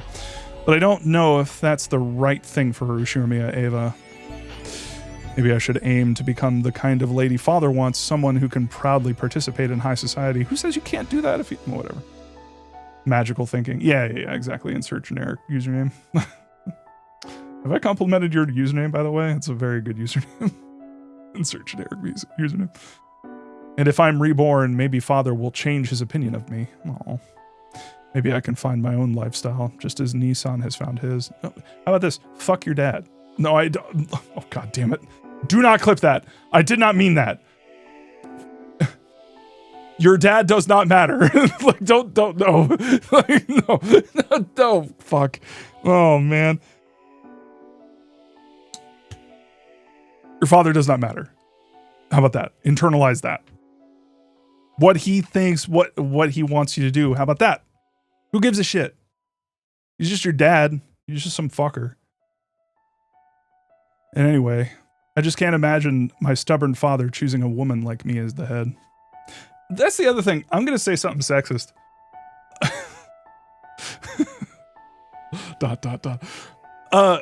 If you think about it, just like in the way that like, I never understood this. Like, okay, let's just go with the idea that one sex is better than the other, right? Let's just presuppose, in this fantasy world, let's suppose that one gender is better than the other, and that there's only two genders in this specific instance. Why is it men?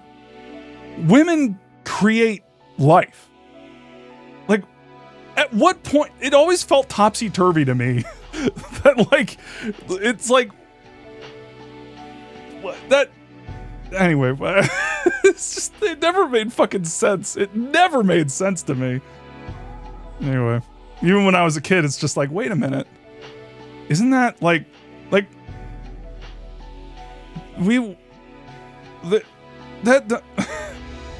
me raising my hand during gender studies. Aren't women better than men? The women appreciate it. No, I do appreciate women. I appreciate men. I appreciate everyone in between. But yeah, it just never fucking made any sense. It's like, oh yeah, a woman's role is to serve man. But it's like, what? They have children. You can have a child. That's crazy. That's insane. Anyway, all fetuses start as... Yeah, it's true. XX, XY, Y is missing a part of the X. Anyway, I don't know. This is just how I've always felt. Well, not always. I've changed. Like, anyway, iCat, you came on as a very, you came on at a very specific moment in this. Time to clip, and we're maliciously at it. Oh no. This music is nice, by the way. Coolsville sucks. I don't know what that is. There's books about this. And anyway, I just can't imagine my stubborn father choosing a woman like me as the head. Especially if it means skipping over Kraus. You don't believe? I was just thinking. Maybe I can't succeed the headship, but as a woman, I can have a child. And Nissan still isn't engaged. If Nissan isn't able to father a child and I give birth to one, then wouldn't that make my child the next head after Nissan? We're getting there. We're getting there. The thing I presupposed very early on is, it looks like it's fucking gonna happen, guys. Like, everything's here. Motive, this is all coming up me. It's all coming up Bobbler, baby. Ava wanted to take over the family name. And so she has her son in this position to take over all of it. And she gets some motherfuckers out of the way. You feel me? Hey, Bob, real quick. How do you feel about the omelas? What is an omela? I don't know what that is. There's a bit in one of the Scooby-Doo live-action movies where Fred says to a news reporter, "You just want to make me sound like I think Coolsville sucks." And then they cut that and he's the Coolsville.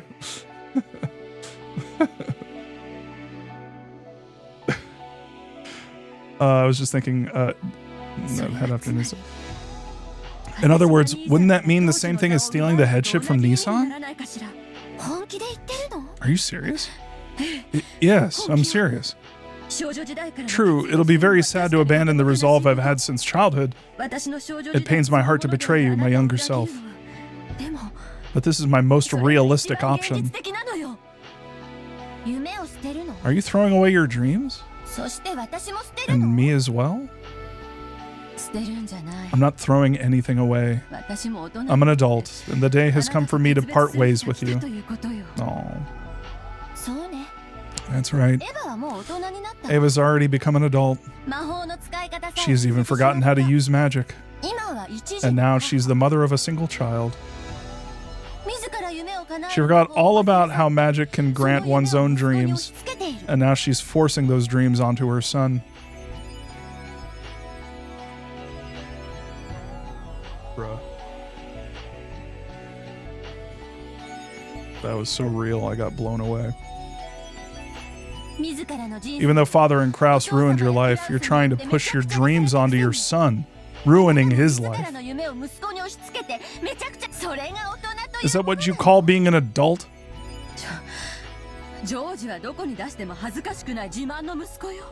We're wildly fluctuating between time periods, I guess. George is a son I'm proud of, one who won't embarrass himself no matter where he goes. The dream I wasn't granted might come true for George. Jessica's a delinquent in both her grades and her behavior, leading to her to... Yeah, okay. And she's a woman. Ew! If only Jessica would step down, George would become the heir. Even saying it was painful. Am I just forcing my own regrets onto George? It's not like I have any right to look on Jessica with scorn. Wasn't I just horrible for hitting her with the same words that had caused me so much suffering? I understand.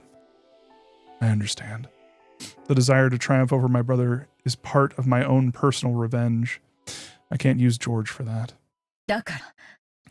So I'll take revenge myself. I have a plan to cheat Nissan out of his money, with Rudolph and Rosa as my allies.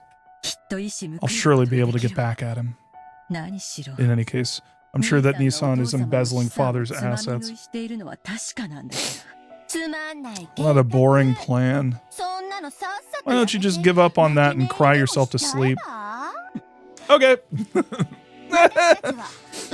Will we become the Ushirimiya family head? We will become the... Don't mistake what your dream is. And believe me when I say it'll definitely come true. Believe in my magic.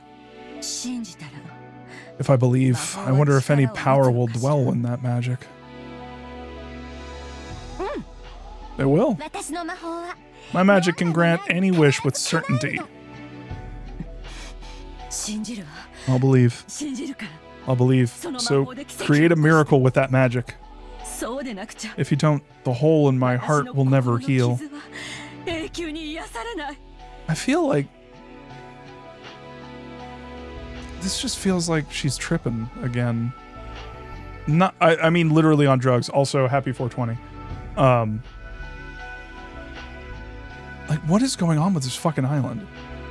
Like, I know we're seeing this as like a metaphorical thing, but like, as you know, generic username said, like, imagine this is actually happening, where she's just like talking to herself or talking to like who she thinks is her younger self.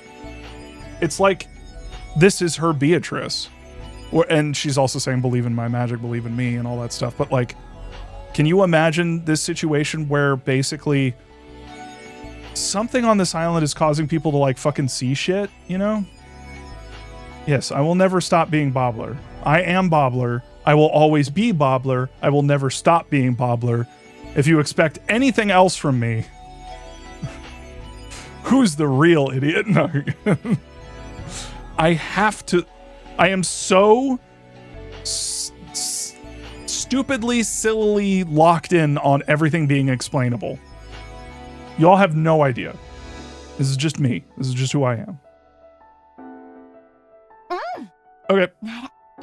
Then listen well.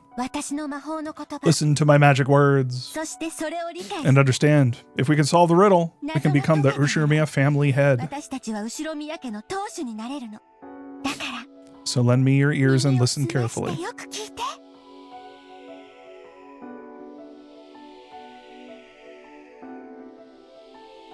Is this the help from...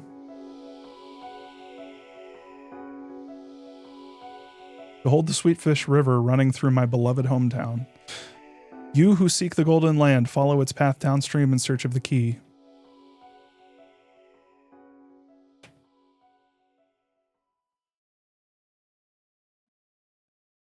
Or was that Beatrice pretending to be Eva? What the fuck is going on? Is it like... Behold this...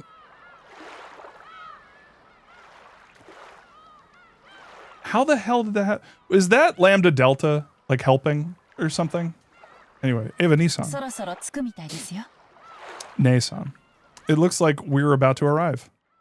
When Kyrie shook her shoulders, Eva jumped and awoke from her doze. Aww. I'm sorry. I was half asleep. Sorry to scare you. Aunt Eva, you're out cold. Did you get up early this morning? Maybe. I let you all see something embarrassing. Was she drooling or something? I'm sorry. Well, I'd say it's pretty impressive you were relaxed enough to sleep.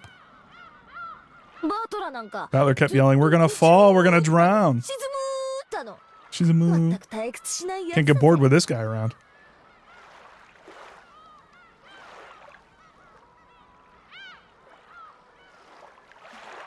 What the fuck did you just say? I'm fine. It's okay. It's Jessica Beatrice. I'm fine. It's okay. It's okay. Can't get bored with this guy around? Are you fucking kidding me? Right, look at this. Can't get bored with this guy? Are you fucking kidding? You know who else said that? Verbatim.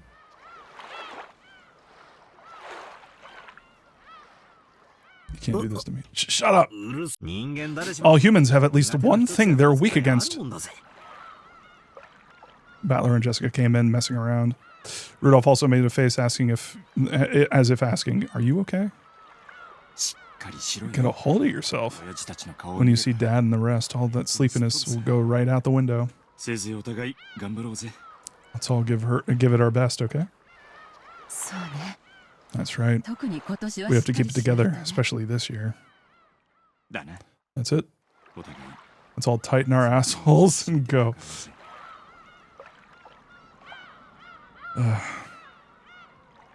Who are you, All Might?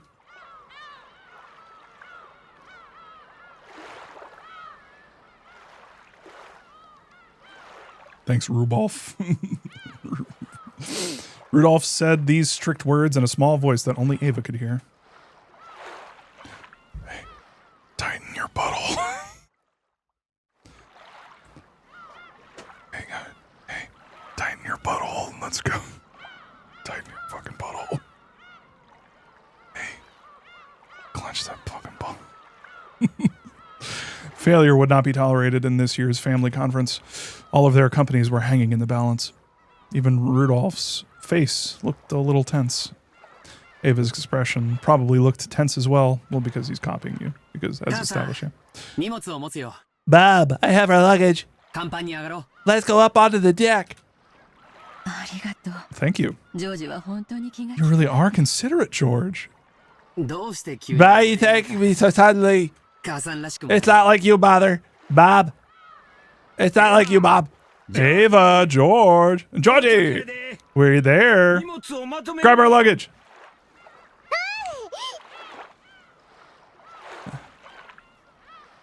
Ooh.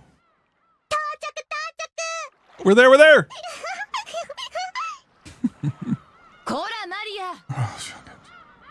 Hey, Maria. Stop running or you'll trip. It seemed Maria was already getting excited. Of course she is. She's a child. She's having fun. Let her have fun. She ran circles around Hideyoshi, escaping from Rosa, who was trying to catch her. Hell yeah. We are all rooting for her.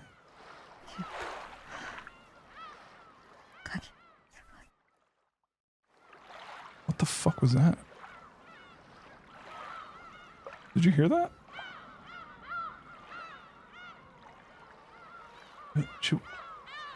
She was saying something under her breath. Did you hear that? I feel like I need to clip that and listen to that. Not like I would be able to understand what the hell she was saying, but like, did you hear that? Yeah, she was mumbling, but what was she mumbling? And why is she mumbling? And I can't be the only person that noticed Ava and Maria have the same hair color. I'll fucking say it. I don't know how DNA works.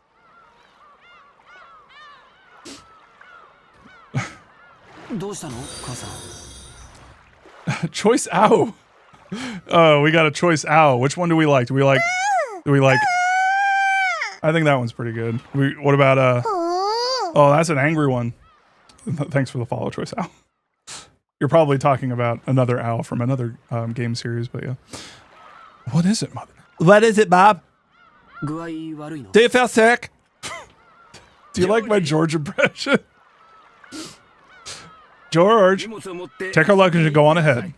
Oh, look at Hideyoshi picking up. Your mother's probably feeling anemic, so I'll lend her a hand. Oh, Hideyoshi. Really? Really? Okay, I'll head off first. I'll see you there, Bob. Bob, I'll see you there. Oh, shit. I fucked up. Nope. All right. Really? Okay, I'll say. Something odd in Ava's expression told Hideyoshi that it hadn't been a pleasant awakening, so he made George go on ahead. Look at Hideyoshi. Yo, what the fuck? Rudolph's family and Rose's family went up to onto the deck, leaving only Ava and Hideyoshi inside the boat. Ava had a vague expression on her face, as though she still hadn't been able to escape her daydream. What's wrong? Why the meek face? I wonder if I'm using George as a tool for my own revenge. I wonder if my childish hostility towards Nissan has caused me to treat that child's life like a toy.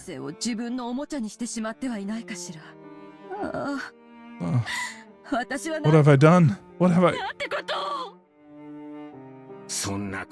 That isn't true.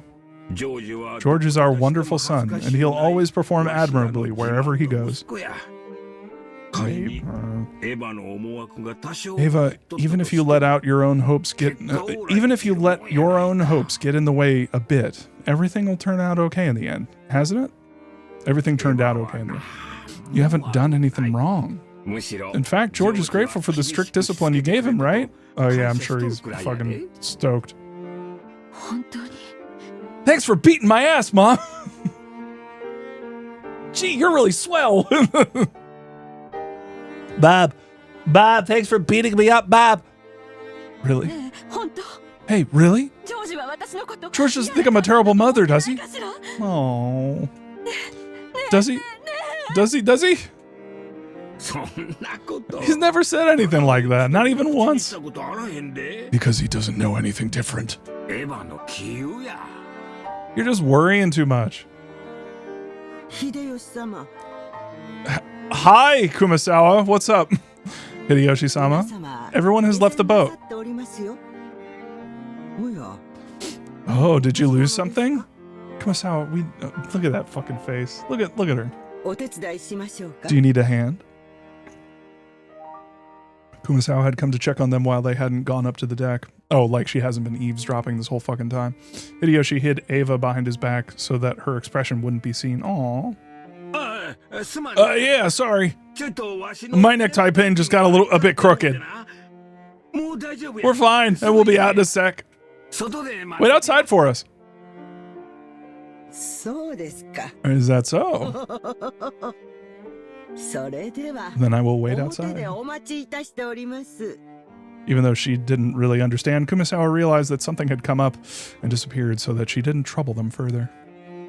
If they stayed here any longer, they would probably make everyone else worry too. It's about time to go. We'll make George and the rest worry.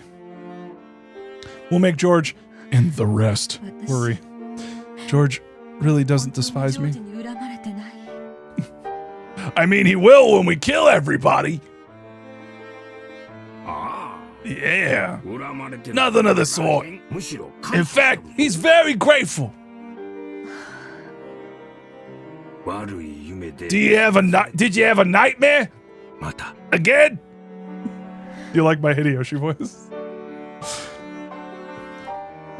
Yes. Hideyoshi knew that Ava was often tormented by nightmares. And they always grew more marked on the days leading up to the family conference. That's interesting. Hideyoshi knew that Ava's relationship with Kraus was still full of antagonism to the point of being traumatic, and that she still couldn't let go of the feelings she'd had as a child. That was a dream.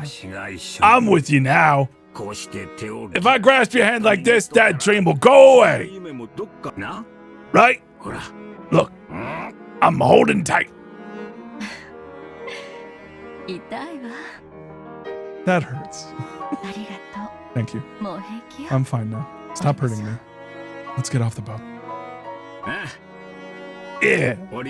Let's get off the boat. Everyone's waiting for us. Yeah, literally. That's who I think he is, Jan. I'm sorry. Huh? I'm sorry that I yelled at you about the smoke from your cigarettes just now.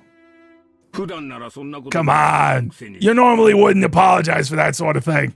You're all frail after having that dream. Don't worry about it. I was wrong for not realizing that the smoke was affecting you. Have you started to hate me? No way! No way! If I hated you for something like that, we wouldn't have had lasted 3 days. Come on, stand up. Stand up. Let's get off the boat. Hideyoshi-sama, Ava-sama. Daijoubu desu ka? Is everything all right? Is everything all right? Are you not feeling well? Is that a good Goda? This time it was Goda. It looked like they'd kept... Uh-oh.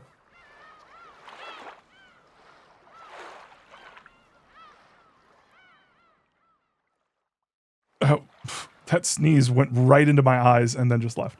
That's it. This time it was Goda. It was Gouda. Gouda cheese. It looked like they'd kept everyone waiting too long after all. Even Ava had to stand up without grumbling now. She had to stop forcing her bad mood onto her husband and causing him any more trouble. Because that wasn't something a good wife would do. Is everything okay? If it's a matter concerning your health, shall I call Dr. Nanjo? Thanks. But I'm just feeling a little anemic. I'm fine now. It's a woman's disease! Don't worry about it! Oh, Ava. Oh my god. This right here is why. This is why. This is why he didn't survive. This is right here. This is why Ava killed him. Right here. Because really? Really, dude?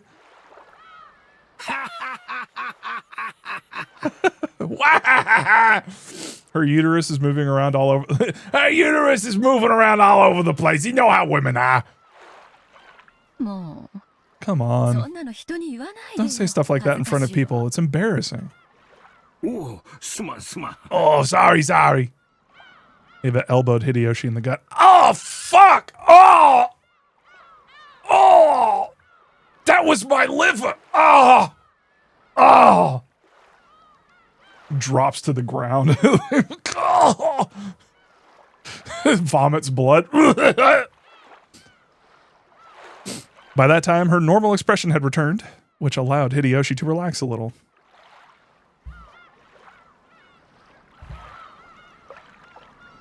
Oh, Hideyoshi's liver is completely fucked. And that's just from Ava constantly fucking elbowing it. She had a plan. She's tenderizing it. Hideyoshi at the wedding ceremony. You got it, boss. Do you take this woman to be your lawfully wedded wife? You got it, boss. Ain't that peachy? That's just peachy keen. The bright sunlight outside almost made her dizzy. I love that we're getting the Ava chapter, by the way. Also, just want to point this out. Just want to dabble this out a little bit. I was right. Remember when I predicted that this chapter would be the Ava chapter? And that potentially the next chapter is going to be the Kyrie chapter? I'm just going to go ahead and take credit for that. Wishful thinking. Rude, but I'll take it. A small plank for getting off the boat was lowered, and Goda was waiting there, smiling and ready to lend him a hand. Please, Eva-sama, your hand. Thank you. Welcome to Rokkenjima. Welcome back. Welcome back. Did you just see the Chivo I just got? Is this...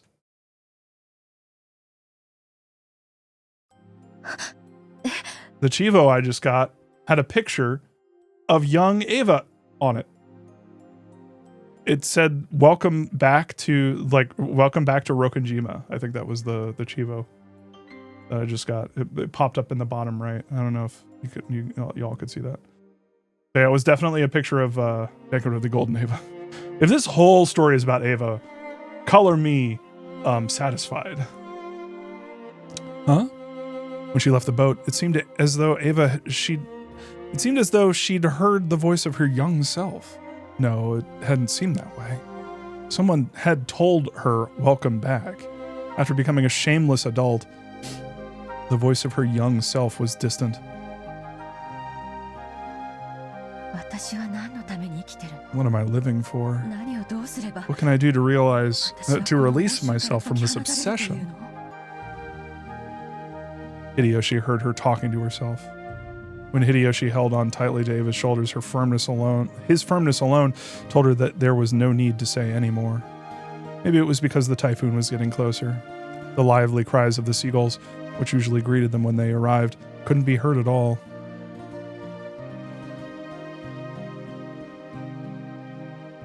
Alrighty. Looks like that's it for this chapter.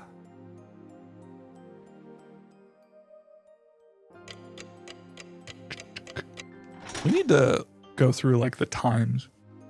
I think the times are important.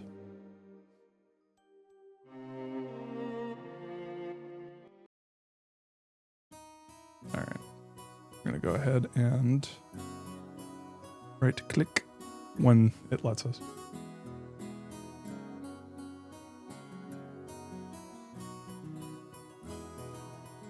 Skipped all the way to 2 p.m. 6年前のことか。 Yeah, I'm interested in this conversation because this is when they first brought up the oh boy. I guess we'll do these. Yeah, this is when they first brought up the what was it? The epitaph, right?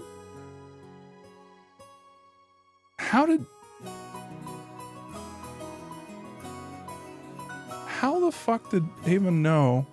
How long has the epitaph been there? Has the epitaph been there for like at least a year? 2 years? Okay. So it really feels like Ava's been subconsciously trying to figure it out, right? That's what it feels like. Oh. Anyway, all right, y'all. Thank you so much for joining. And yeah, we're going to go ahead and continue later. I believe tomorrow, Tuesday at around 8, we are going to meet on the Discord. And we're going to play the next like couple chapters, 2 or 3 chapters, I think. And then on Wednesday, we're coming back and we're doing, apparently it's a chapter that is like 3 hours long on its own. It's a single chapter. So I'm like very interested. Yeah, I guess that's chapter 6 then. It's like shit's gonna go down and I'm fucking stoked. I'm really happy that we're finally getting more like from Ava. Ava's been one of, if not the most interesting character to me. With the exception of maybe Battler and what happened to Battler's mom and what's going on with his like family and stuff. But all of that stuff, like I've been really curious about Ava, and I'm really, really curious about like how this episode is going to go if we're playing as Ava, because a lot of my theories were like, oh, Ava. Like a lot of it has borne fruit. Like a lot of this that we're seeing, like it had been planted earlier, and they're like Ryukishi is definitely playing with the idea that Ava is potentially one of the people who, one of the perpetrators who was like fucking with people, potentially killing people, potentially masterminding everything. And it really feels like we're going to get some ideas of what's going on. I'm still very curious about her relationship with Rosa. And don't get me wrong, I don't think we've gotten everything from Rosa yet. I'm also very curious about Kyrie, because Kyrie's perspective would lend a lot to the goings-on, but I think that Rudolph's perspective would be very fascinating. And obviously Kinzo, like if we could just get more of what the fuck happened to him originally. How did he get rich? That's the main thing I want to know. Like, yeah, he had the gold bar. He had like some gold bars allegedly, and he had at least one verifiably, but like, what the fuck? Anyway. All right. No, I know he got gold. It's just like, how much gold did he get? How did he, because remember, ICAT, no, I'm sure that you and others know, like he got gold, right? He got gold. And that's how he was able to basically say, I have money. But how did he make money? You know? If I remember correctly, he didn't just like give them the gold and say, give me money. Like he sold, like wasn't he like a war profiteer? How is he profiting?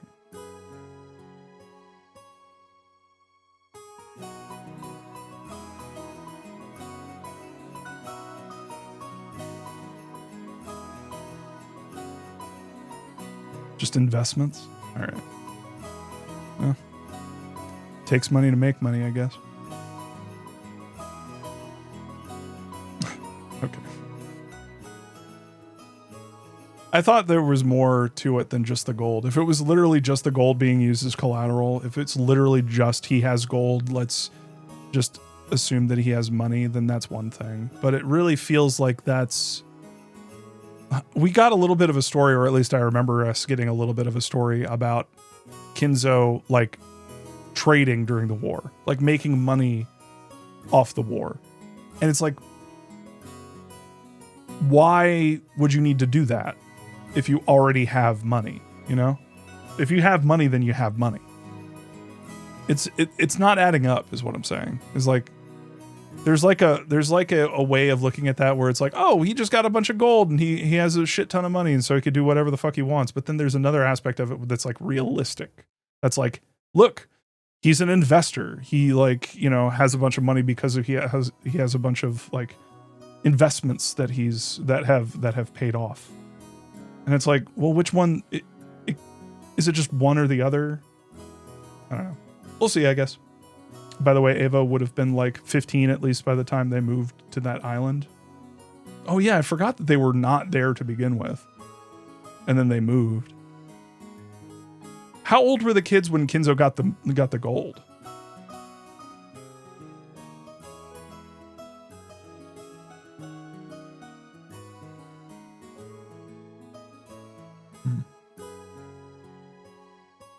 The Ushiromiyas were rich before Kinzo's time. Yeah, they weren't as rich. That they just talked about that, Geoxute. The idea was that the Ushiromiya name, like it did have cachet, and they were like a big name, but they weren't nearly as big as they became after Kinzo took over.